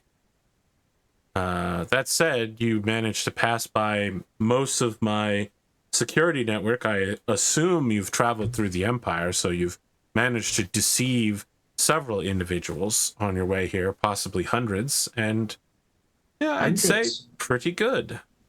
Okay. You hear that? We're pretty good. Well, Lanksy's plan is pretty good. By the transitive property, that means we're pretty good. No. Precarious quality. I like it. So is the plan for us to save your son or to kill Ortholax? Both. If you think you can save my son without letting Ortholax know that you're doing it and triggering his retribution, I encourage you to do that. If you have any hesitation to it at all, killing Ortholax first and letting me know when that battle begins so I can find my son is, I think, the better plan. If we don't end up saving your son and Ortholax comes after us, will you then throw your full might at him? No, I'll kill you. Oh. Wouldn't it be easier just to kill him? If she could, she would have. True. Do you know what kind of dragon Ortholax is? He's a black dragon. He is one of the spawn of Unaj as well. Sparky, does that tell us anything about his personality that we might be able to leverage? Sparky enters backstory mode, or sorry, what's it called? Exposition. Exposition mode. Monologuing. Yeah, he gets a scouter from Dragon Ball Z that just has data flowing over, and he goes, "Yes, indeed, it does tell us something about him." As has been implied several times during our transit, Unaj is a force of unlife, and his brood exists outside of the normal flow of magic. They are no longer in balance of what you might consider life and death or the traditional flow of magic. The power that has bound them into their forms is not only extraplanar, but outside of the understanding of this universe. That said, he will be extremely abrasive, and he will attempt to once more trap you, as his sister did, in a sort of mind game where he will make you an offer to force you to serve him in exchange for something you want. Been there. Yes, given that it didn't work before, I assume it won't work this time, but offers will be made. That said, again, there are typical signs of black dragon tampering, the mosquitoes, the vermin, irritation, and upsetness throughout the capital, it does mean that his lair must be somewhere in the capital for it to entirely be considered his. Kind of figured that. He has some sort of ownership over the city. Probably under the city. I would say, does the city have like a treasury? So the Archmage says, he asked me for the key to the city. It's the Arkenstone. That's an Arkenstone. Never mind. So if he has the key to the city, does that make the whole city his lair then? It might. The key to the city is, of course, a symbolic gesture of political power, but I suppose if you were to twist magic enough, you could consider having the key to the city giving one ownership, at least partially or fully, over the capital. Yeah, makes sense. As a result, though, his lair would have to be inside of it. Is there a map of the city you can provide for us? Absolutely not. Any map of the capital would be a state secret. Yeah, I wouldn't want to give us any advantages. Ortholex does have estates on the north side of town. I would start there. The key to the city, it's a physical thing, right? Yes. Okay, but he still owns it, so even if we were to steal it, he would still own it by dragon magic. And when we suppose stole so. it from him, we would be subject to the magic of the madness. Yes. Sparky, Well- what happens with something if something in a dragon's hoard is not taken but it's destroyed at the hoard? Does that mean that the person has taken it and destroyed it, or is it just simply destroyed? It's destroyed. There's no dragon madness from that. It's good to know. So if he's twisted this magic around the key to the city, we were able to find that key and destroy it. I want to be clear, though, when you're talking about taking stuff from a dragon's hoard and breaking it, you can tell that Sparky is deeply upset by this. Just like, you're like, you are a fundamental part of not only their culture, but their complete essence. Yeah. Just like, what if we just set fire to their house? Saving Been there. the world requires sacrifices. Agreed. Be the hero dragon you know you can be. Sorry, did you say a heroic dragon? Yeah. So this is the Archmage speaking. Yes. Yeah, it's Sparky. He's helped us out. He's been heroic on more than one occasion. Really? Ortholex has not spoken of you. Kind of stealthy. Not particularly. No, look, a lot of people seem to overlook Sparky for some reason, like some sort of magical reason. She's just leaning forward and staring at Sparky intensely.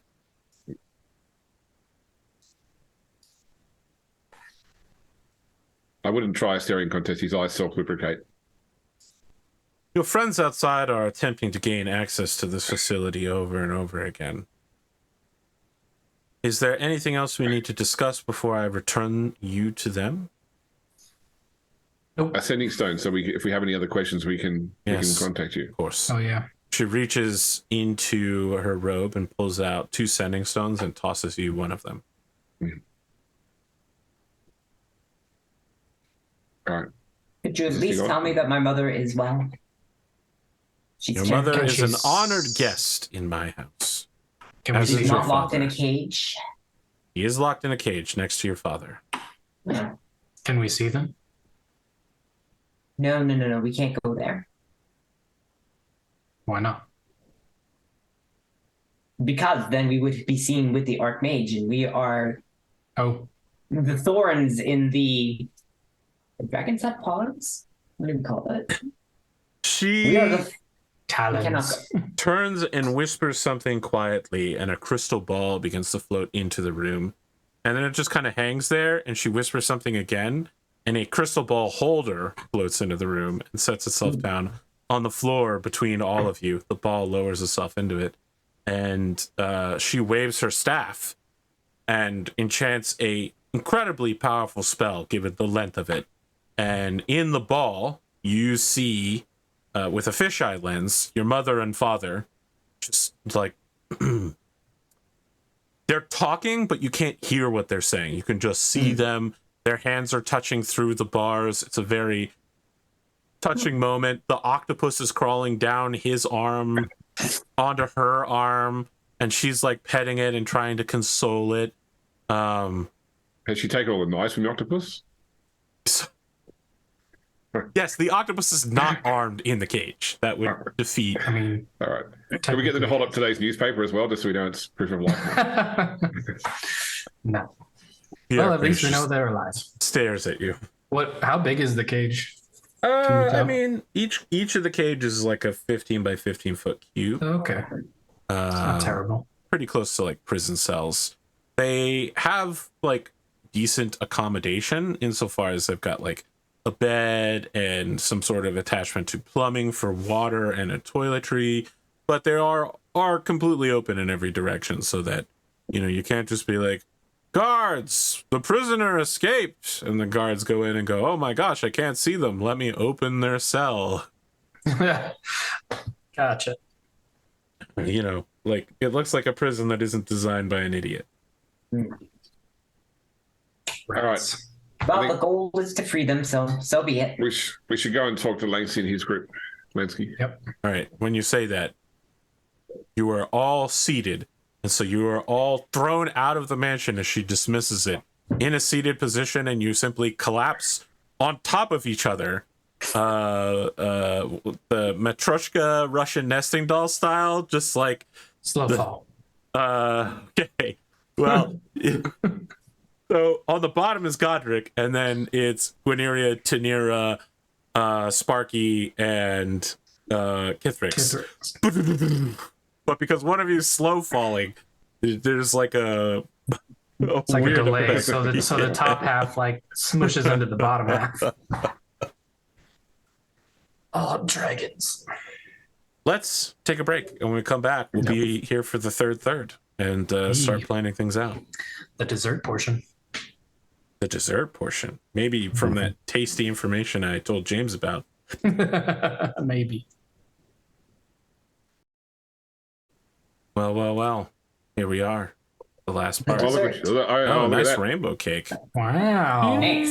Well, someone said it's the dessert portion of the show, and I just happen to have a. Hopefully, it's not part of the dragon's hoard. It has the coin in it. Sparky's cake. That's the Sparky cake. Oh man, Because Sparky Sparky can change colors, so it's a Sparky cake. Perfection. Just like we planned it. Yeah. Lansky couldn't have done better. Nope, he didn't even foresee that. Okay, back to Lansky, since we're talking about that. Lansky just wants the full rundown because you all appear in a pile right in front of him. Right, we'll get off each other. All right. The Archmage has disappeared. Yes. I don't know how much we can say right here, right now, because the Archmage told us that it wasn't safe to talk right here and took us into her house. Yeah, So probably not a good idea. We have information dump we need to do, but I don't know where we can go that it's going to be. Can we go through the portal like to somewhere else and then come back, or do we have to like pay money to go through it? How does that work? Well, it's 14 miles back to town. Did Lansky also get himself an amulet? No, we didn't get him one too. No, okay, because I mean, we can't buy it in the town. Yeah. Look, we've done part of our part. If you need us, we are with you. You don't have to explain it to us. The Conjur's just like, you do have to explain it to me, as she's like using the cowboy action of her lever rifle to pop her previous round out, and he goes, you don't need to explain it to any of us. What we need to do to save your mother. But what we can tell you is that Ortholax, the vizier of the Emperor, is a black dragon, and he is the source of the dragon curse, and he has turned the entirety of the Imperial capital into his lair through magical means, and all the money being passed out is, in fact, part of how that is being handled. Okay, that's so far above our level of capability to handle. Isn't that all of it? I mean, we kind of just told him all of it. No, not the Archmage's interest. Right.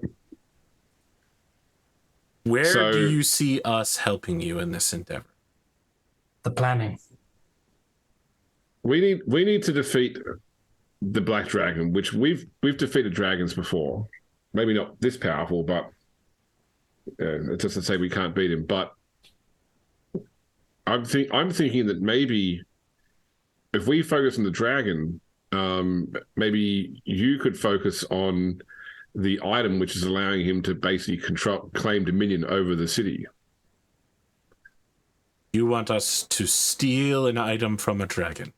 No. If you steal it, then you'll be affected by the curse as well. I'm thinking more to destroy it. Akanja is now 100% in.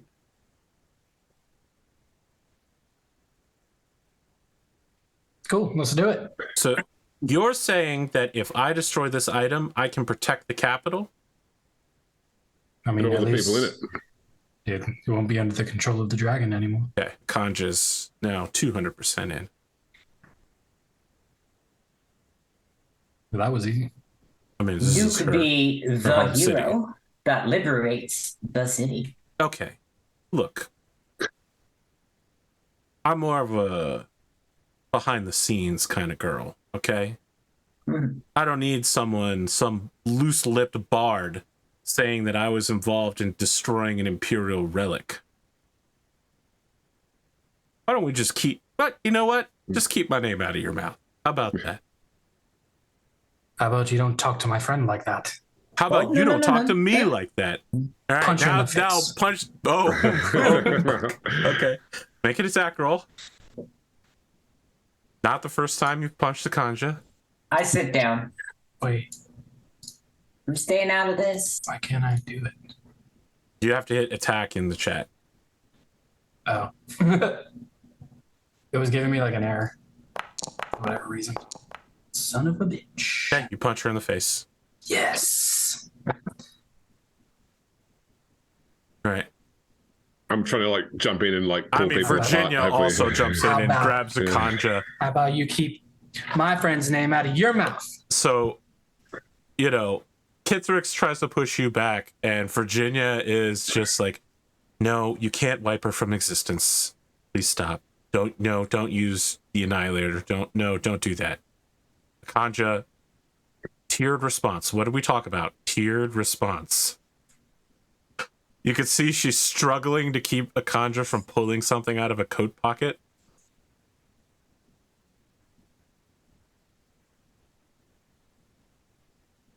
Look, we don't need to solve all these problems right here, right now. If you say you're in, we go back somewhere, we start to plan this out.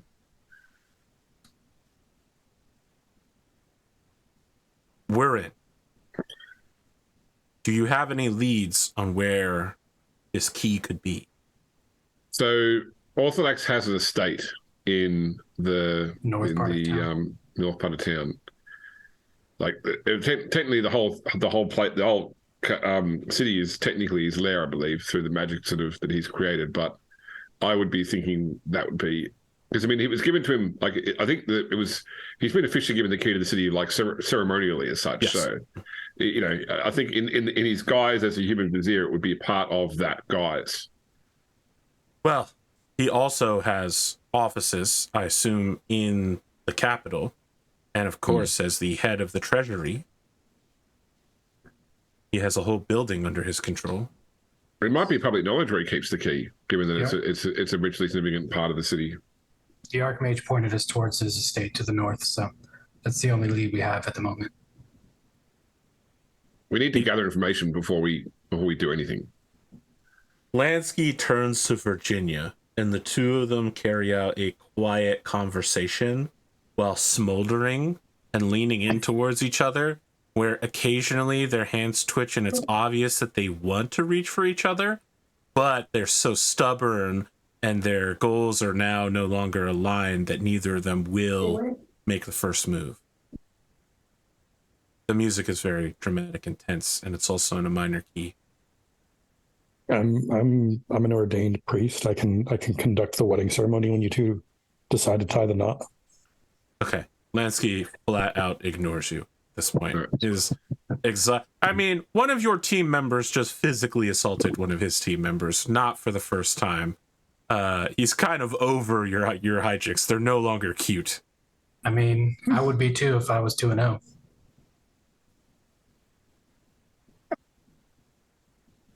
Tad walks over to you and puts a hand on your shoulder and says, "What's your name again? Tanira? Yes. Right? Have you ever considered shutting the fuck up?" No, actually. He pats you on the back twice and says, "Sometimes discretion is the better part of shutting the fuck up." Yeah. Then he Must have turns missed and that walks day. away.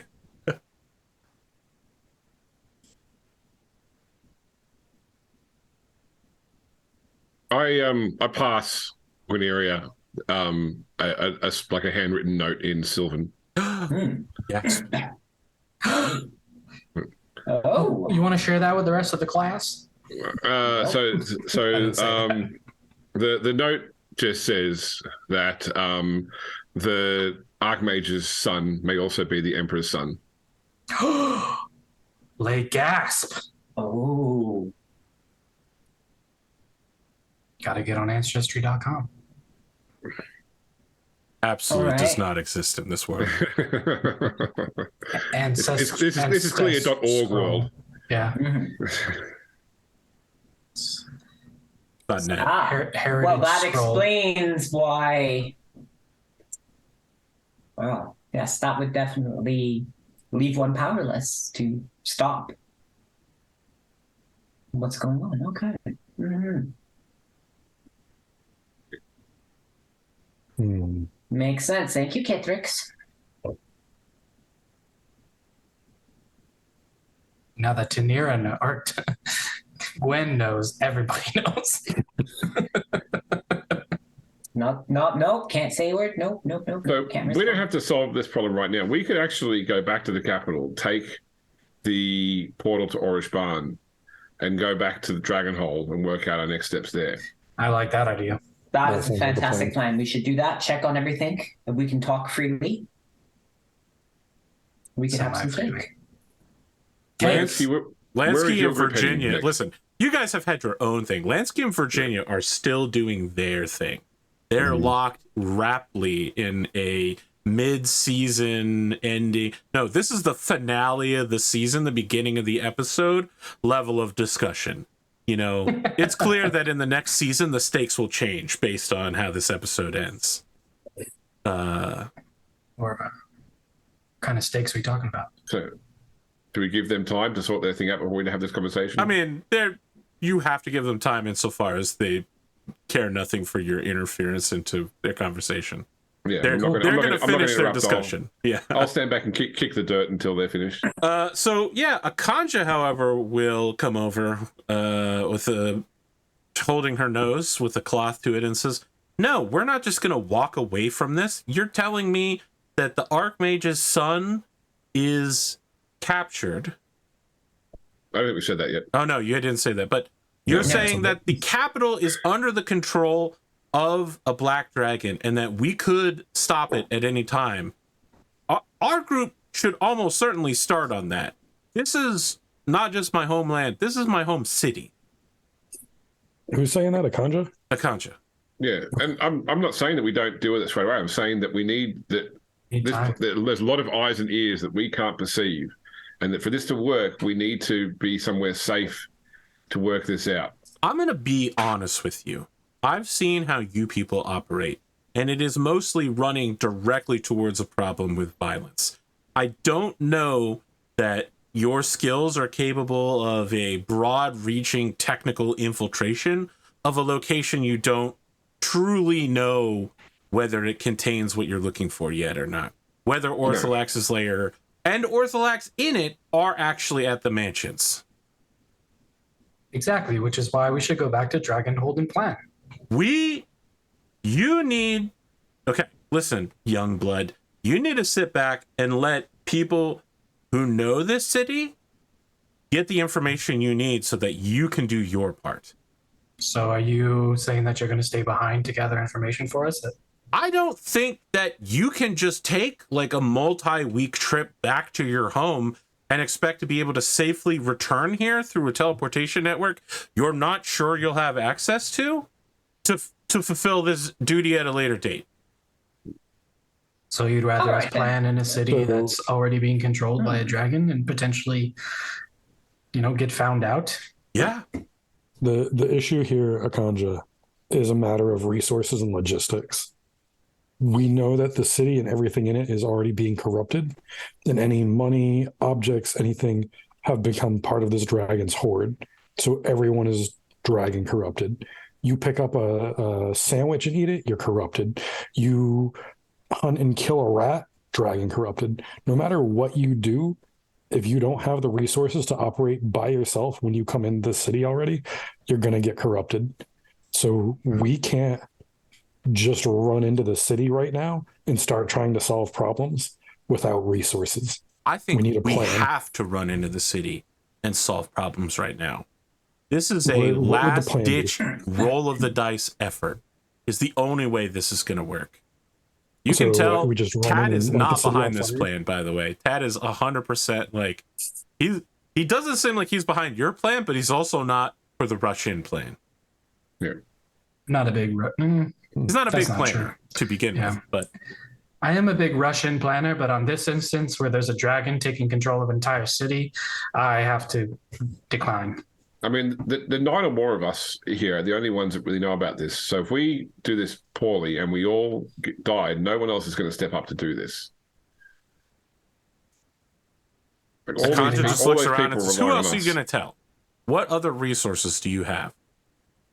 The other thing is if one of you or one of us gets corrupted, then the dragon knows we're coming. Sparky's just like, you have drawn several inferences about dragon greed that are not true at all. If you eat a sandwich in this city, you will not become corrupted by it. Okay, so we need to work out this. Spending time in the city will slowly make you more upset and vulnerable to disease, but now if you buy a house here or use the paper money, probably you'll be in trouble. But that doesn't let the dragon know where you are at all times. Yeah, I mean, we can camp outside of town and still do forays into town to find information. Sparky just nods. He's still upset. Okay, You may guys I are ask kind of, a you guys have question? simultaneously overblown the drama of dragon corruption while simultaneously dunking on him by saying that you're going to blow up a important draconic artifact that belongs to a dragon, even if it's not him. I mean, Okay, in I'm our gonna defense, any artifact that a dragon owns is an important dragon artifact to Sparky. Yeah, Yeah, technically it's Sparky just nods. He a agrees. That's true. non-important key to a city that doesn't open anything. Yeah, I mean, he's turned a symbol into a magical nexus, and that the I only mean, way it's- if we're going to defeat him, we need to take that power away from him. Yeah. It's like a symbolic object he's had for a few months, maybe a year. A few months. And all of a sudden it's a massively important dragon artifact. Yeah, that sounds right to me. It Sparky, belongs may I to a ask dragon. question? Yes. Do you think the 4 of us are capable of taking on a black dragon? Yeah, absolutely. You killed his sister, and that was a while ago. You don't think that to have power, this level of power to corrupt a city is greater than that of his sister? Sparky sits on the ground and then comes up on his haunches, and the soundtrack begins playing like light piano music that's clearly going to move into inspiring buildup. And he says, I believe in all of you. I believe that you're heroes and that you're powerful. His capabilities are limited entirely, as all dragons are, by his age.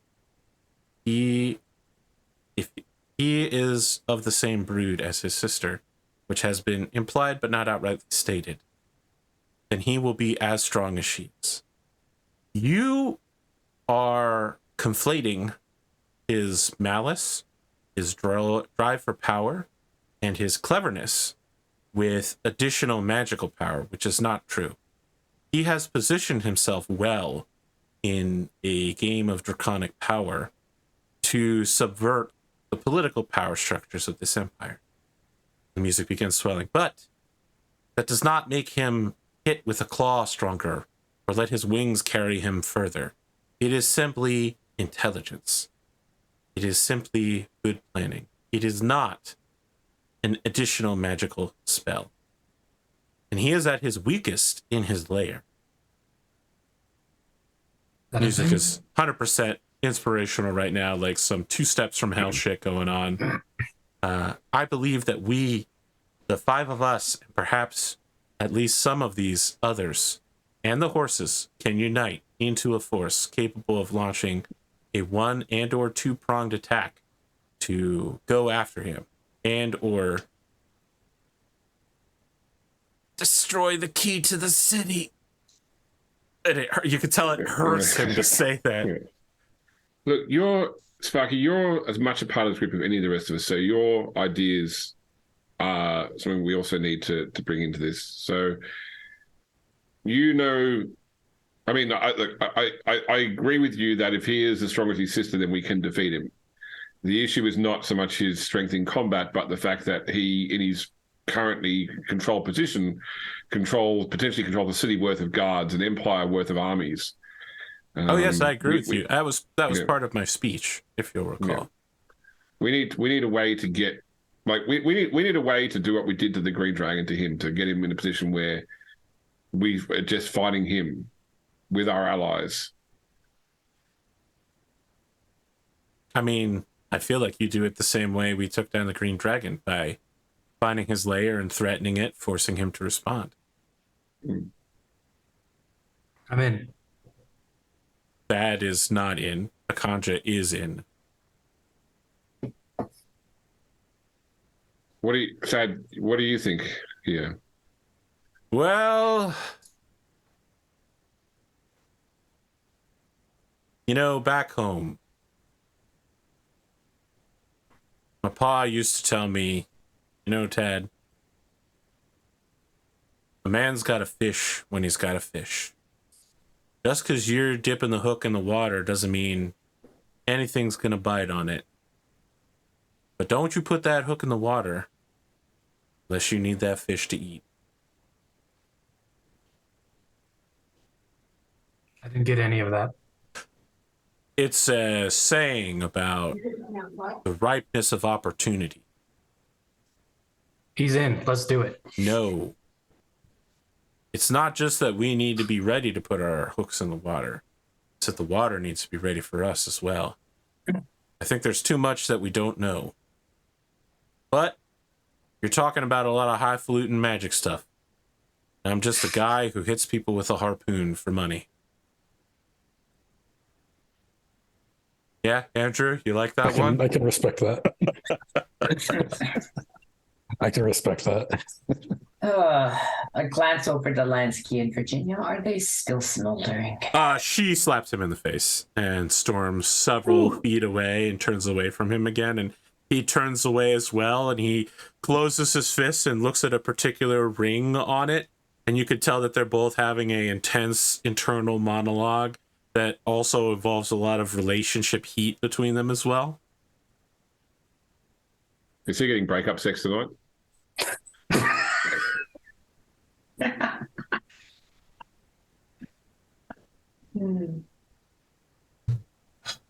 James. Look, I'm just trying to put traditional young adult book themes out into this world so that you understand how generic this fantasy adventure is. He just saluted at the fan fiction.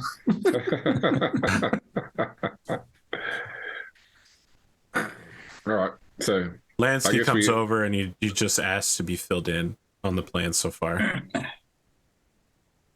Right. Can we exposit that? Yeah, of course. Yeah. Put him in. Yeah. He says this is a terrible plan, but all of the plans, all of our options that we have are terrible. Is there one that's less terrible? I mean, No, they're all bad.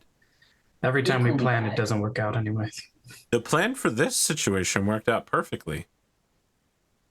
As we planned it? I sent a scout in to find where your mother was. Do you know where your mother is? Yes. Sounds like the plan worked. Did we manage to get her out? No, but we haven't executed that part of the plan yet. I mean, technically, you told us you can get us in, and you did that. Technically, doing what we're talking about doing now will get her out. Yes. So Sounds like look, the crime heist is still on.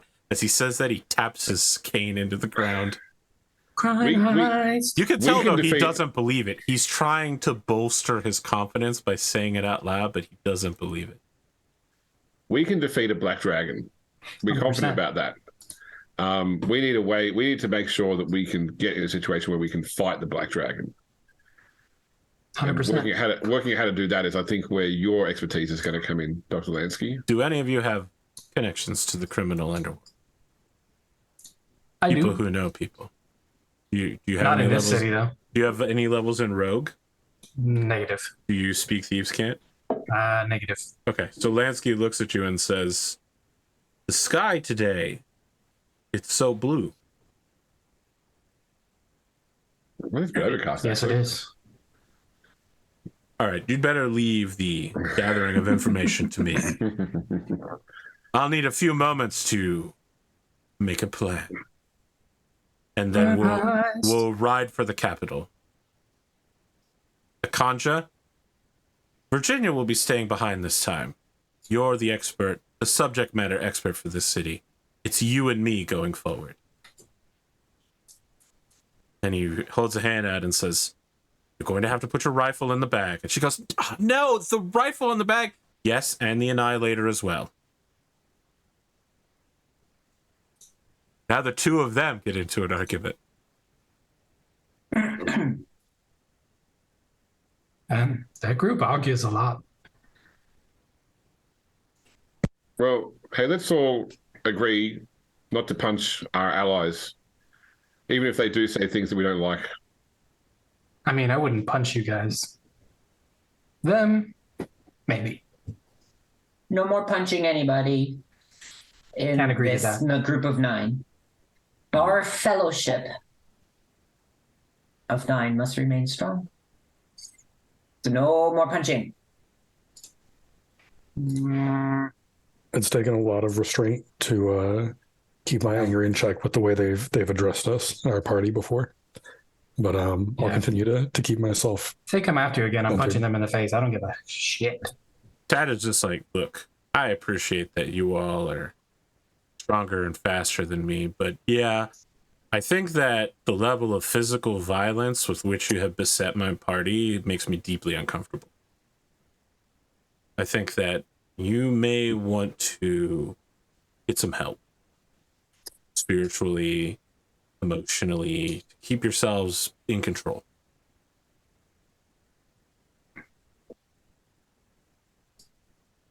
Nah. You could take up fishing. It helps you find your center. And once you find your center, you'll surely win. I think Godric is just looking at his holy symbol, like turning it over and over in his hand. Oh dear. Am I going to have to sing soothing lullabies to everybody to calm you all down? That's just like, I seem to be the most well-adjusted, emotionally available individual here. Do you guys know are any good Do you know any lullabies to calm them all down? He says, "Well, ma'am, I don't know any good lullabies." And he does his suspenders and he says, "But I do know a few good hoedown songs." Where did you come He from? starts- Where did you go? Where did you come from? He starts moving in a square dance and he's like, "Let's do it." Can you play? I'd join him in that. What's your instrument called again, Lauren? What's you've got a what instrument do you play again? The sham. Sham, that's right. Yeah. Can you do The- bluegrass the- on that? Oh yeah, I'm sure. Make it work. I mean, he's doing the kind of music where someone calls out what you're supposed to do next. That's right. Yeah, grab your partner by the hand. Yeah, exactly. You know what I'm talking about. That's kind of music. Okay. I'd join him in that. That makes the piece, then I would definitely All right, do yeah, that. he's just like, all right, so now, just loosen your hips up and let's take 2 steps to the left, 2 steps to the right.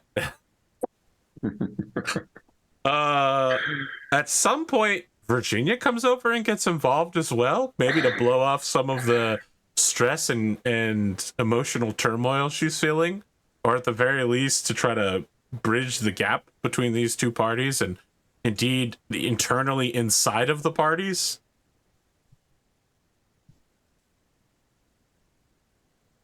You went to a cowboy themed middle school? I didn't know middle schools were themed. That's I think it's the opposite. It's a lack of a theme. square dancing has value. It brings the community together and it's easy and non-embarrassing. All right, so I need to know what your plan is now. There have been several plans posited by your party and by Lansky's party, and there doesn't appear to be any unity in agreeing to the plans. I think we check out the northern estate first.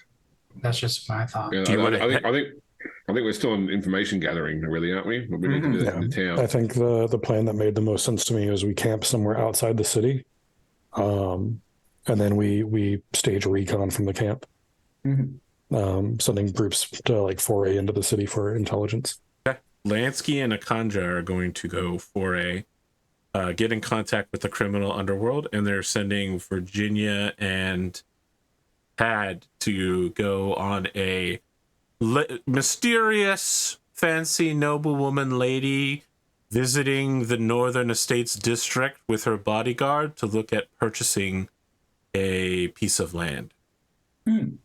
Talk to the neighbors up there, get a feel for how the neighborhood is, sort of deal. That's their plan. Way better than my idea.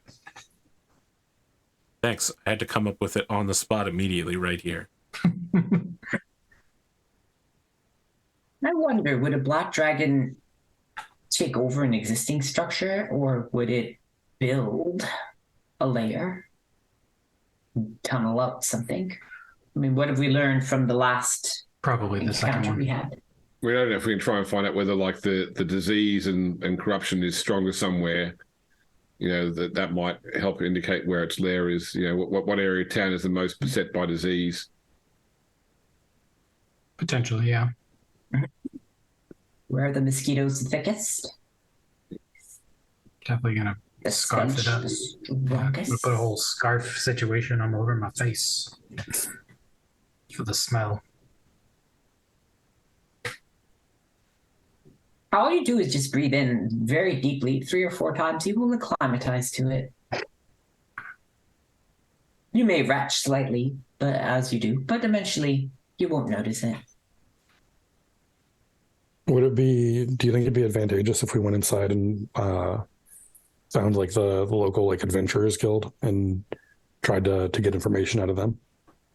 I mean, I don't know what kind of information we could ask them for, but it's a source. It's something we have access to. We pretend that we're looking for employment and what kind of jobs there are, and that might give us a clue as to what kind of people are offering the contracts. Right. And if there's any from Ortholax, that might be a lead. Maybe there's some like softball job offers we could take, and then like refuse payment, saying we're doing it as just to accrue connections in the city, just so we don't end up with any like dragon tainted money. Sorry, Sparky.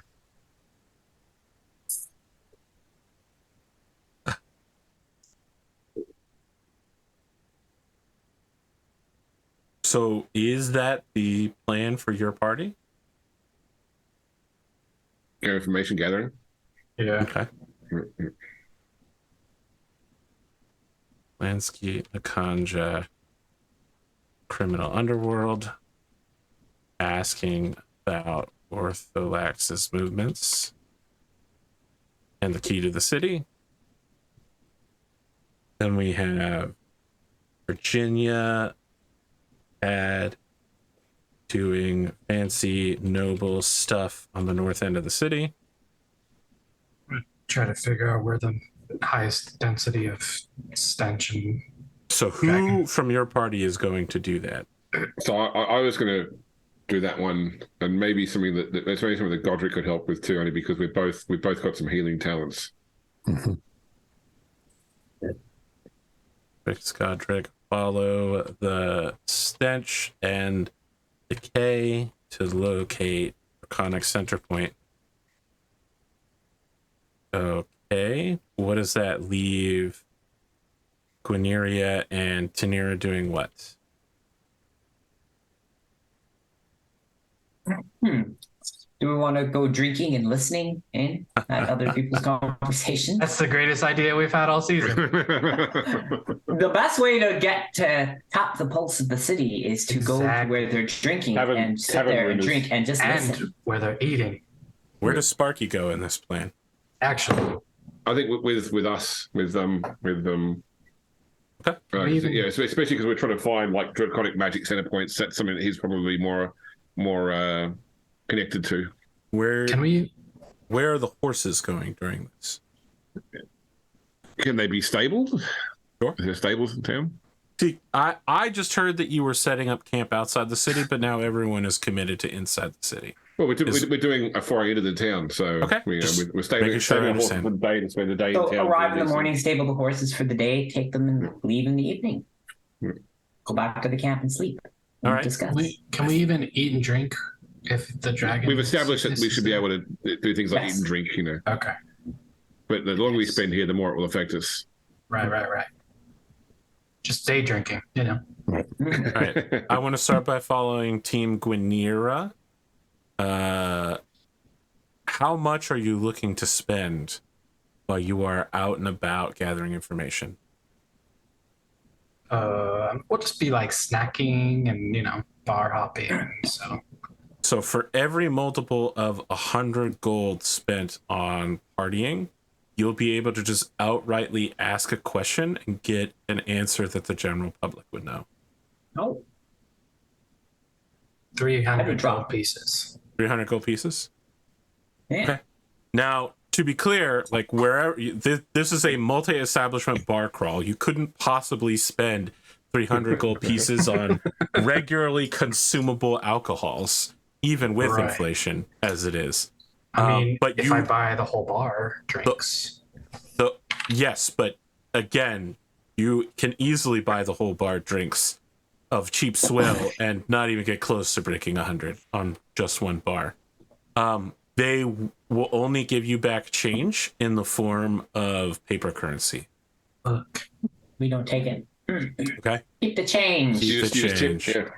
we try to get as close to the bill as possible for each All right. place. The bartender at each place just says, hey, we don't really have a tipping culture, but you know what? As long as nobody's looking, thanks so much. Do something special for yourself. You can ask.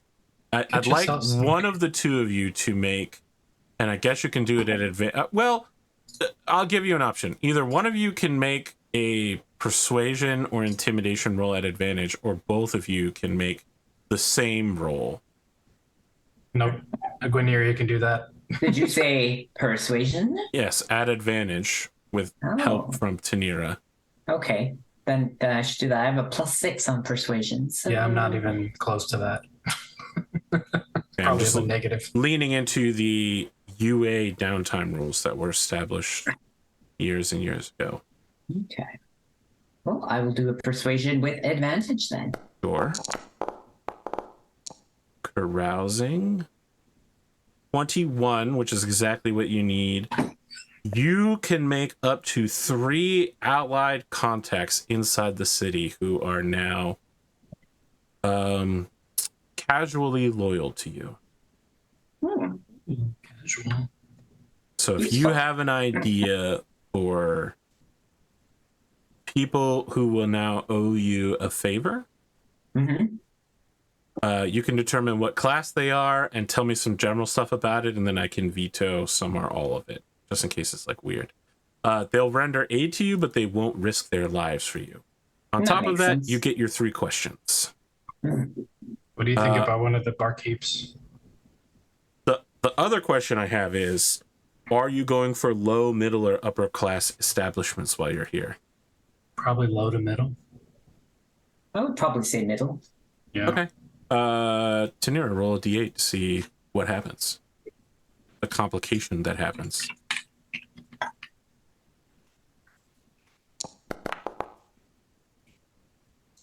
Cinco de Mayo. I don't like that. Okay. You know what? You guys just you tell me what questions you want and any allies you want to call upon. Make sure you write down that you have 3 allies in the capital you can call upon for casual aid. That's not just for immediately right now. That's forever. You've made drinking partners for life. Sweet. See, I know this was a great idea.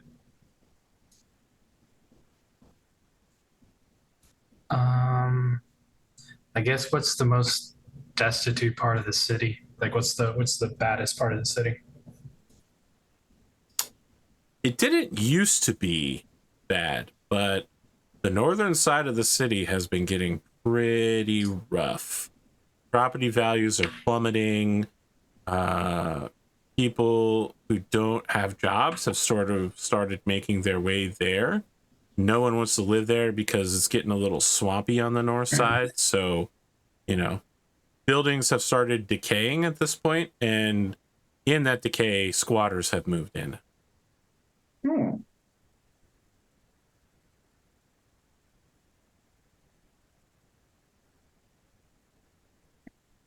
Right. So kind of what we were thinking, since he has that estate up there.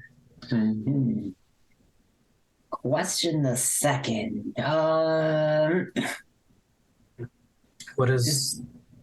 If you have one, ask. I'm still forming one. Is there a central location to where the money's being distributed? The treasury. That makes sense. That was dumb. And I don't know that it's that dumb, right? Like, Ortholex could have been moving gold directly into his house, but instead, it looks like the money is flowing directly into the treasury.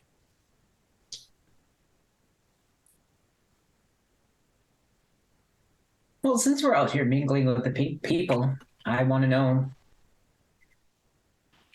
is the mood and well-being of the people seem to be in decline? Absolutely, 100%. Almost everyone you speak to, even if they're having a good day, has some sort of complaint that they voice.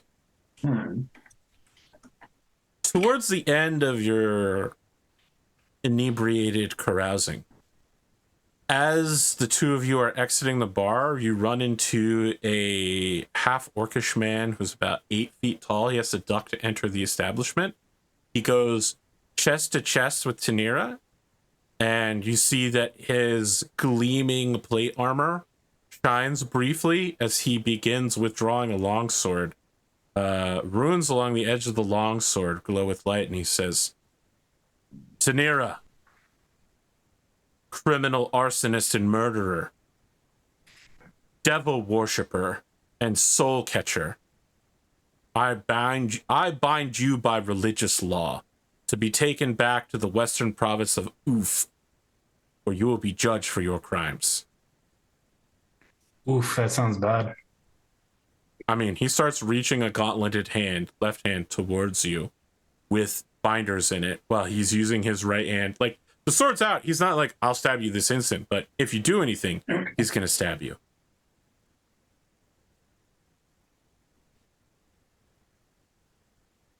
Tanira, do you need me to try and intervene with words on your behalf? You see somebody opens a window nearby in the bar and like jumps out and starts screaming for the cards. The bartender begins gathering up glasses and putting them behind the bar. Can I dodge at all? Do you want to enter a dodging state? Sure. Yeah. Okay. You want to dodge him trying to manacle you? Yeah. Okay. I'll even spend a key point to take the dodge action. You don't need to do that. You just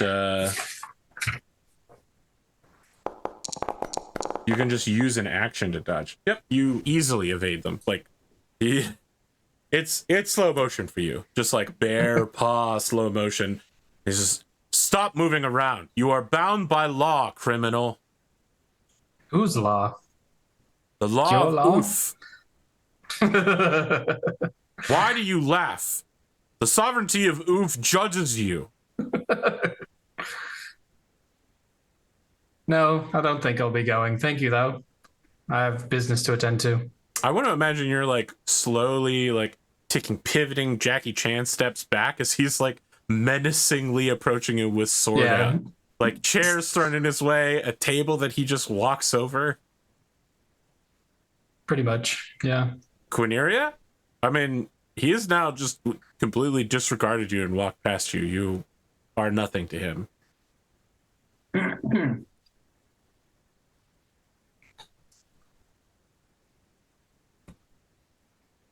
Tanir, is there something that I should have known about? No, just the usual. The usual. Are you going to run? If he's probably going to chase me. I mean, you're a monk and he's in plate armor. It's not going to go well for him. Yeah, so maybe If we you should want to leave. run, yeah. Okay. Yeah, let's bounce. Make a Constitution saving throw real quick. You got it. Save Constitution. 19. Wait. You barrel roll out of another window which someone unlatches and throws open and is like, over here, and like Thank you. jump out of it, and he like gets in the way of the paladin, and the paladin is like pushing this person out of the way and like slowly like horse mounting the wall to like get through. You hear some whistles, and someone's going, the constables are coming, there's a criminal afoot. One step ahead of the jump. So here's the thing, right? Tanira, you apparently believe the constables are coming for you, but when you turn back, they're arresting him. I love this town. You hear him shout loudly, I'll always find you, Tanira! You can never evade me, Devil King! And you hear someone like loudly saying, okay, sir, calm down. All right, you have the right to remain silent. I suggest you use it. They've got him while he's like straddling the window, so they're like forcing his head down. His hands are manacled behind his back. It's just awkward for everyone involved. It's not great. It was pretty great for me. Oh, we're right here at the end of time. So I guess next time we're gonna do team. We have a cool team name for Kithrix Godric? Gothrix. Godrix? I like Gothrix actually. Yeah, All right. that works for me. Yeah, Gothrix works. Team Gothrix goes full ham on. Kind of doesn't work for Medical science. Gwenera because we both have the same era at the end. But she's Gweneria, and your team name is Gwenera. It works, okay? It works because I invented it, and I say it works. There we go. Well, we've reached the end of the session. I would like all of you to level up by the next time we meet. Yes. I believe Let's you'll go be that level tonight. 8. Sparky gets bigger. It's time. Yay! Yeah. I like the idea that you're walking through town and he just like I've seen it. The draconic power around me. He just starts huffing on it. You know what? That's canon now. He just gets bigger while you're walking. Well. So there was a lot of exposition and some real crazy shit going down. I have to say, I know it was for comedy, but I'm really disappointed with how you guys are constantly physically assaulting Akansha.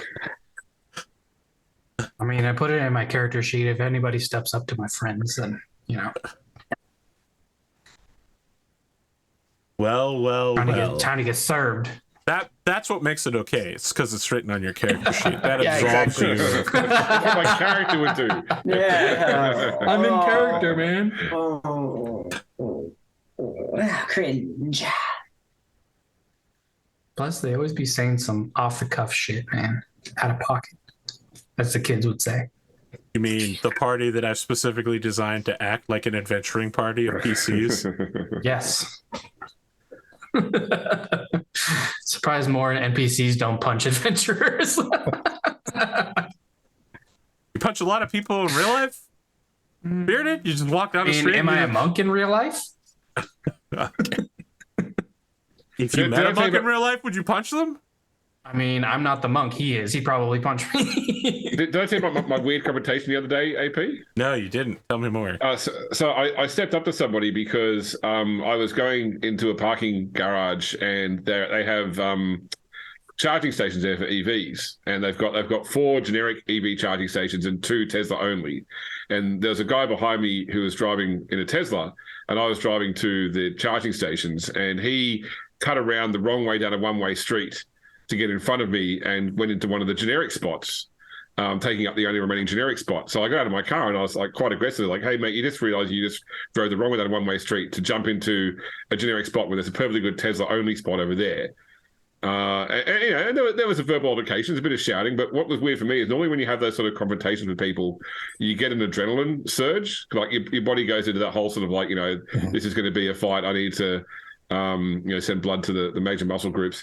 And what was weird, when it all finally ended, I realized I hadn't felt that at all. Like I was waiting for the serotonin rush you get from post-adrenaline surge, but I didn't get the adrenaline surge in the first place. I never apparently my body never felt threatened enough to actually go into that mode for some reason. So I was fully expecting it, didn't get it. Yeah.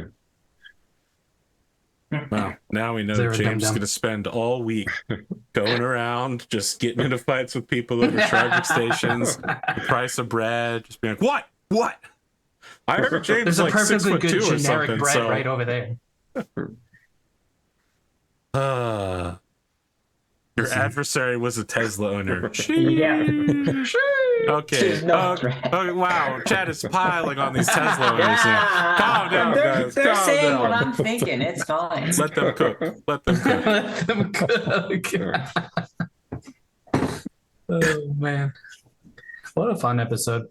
We gotta. This town's awesome, guys. We gotta liberate it We are ASAP. 2 to 3 episodes away from the end of this season. Nice. That's assuming you find your way to Orthlax and kill him in the next session, or, the consequences of not killing him, I suppose. Yes. Fight. Who knows? You might spend the whole session farting Jerry, around, getting Jerry. drunk, not invading his lair sort Listen. of deal. It was. Punching people in the nose. I don't want to say you have to go and fight him in his specific lair, but It was called information gathering. Okay, it's a very we're here. I'm here important for part. it. My party's the one that suggested it. Fuck, Guinere suggested it. You're telling me Lansky's saying I'm coming up with a plan? To go day drinking? I mean, you guys are day drinking. They're going on their own adventure. Yeah, way Yes. less fun than ours. They're going to get a single 28-minute animated series of Lansky and Akanja. She's constantly trying to kill the people he's talking to. He's trying to smooth things over, but he's not good at talking to people. Listen, Two chat- misanthropes. the Chat GPT fanfiction is going to be lit. Is all I'm No, saying. please don't use ChatGPT to make. Let the fan fiction flow from your own heart. Don't let ChatGPT write it. It'll be soulless. Yeah. I'm completely devoid of anything not safe for work.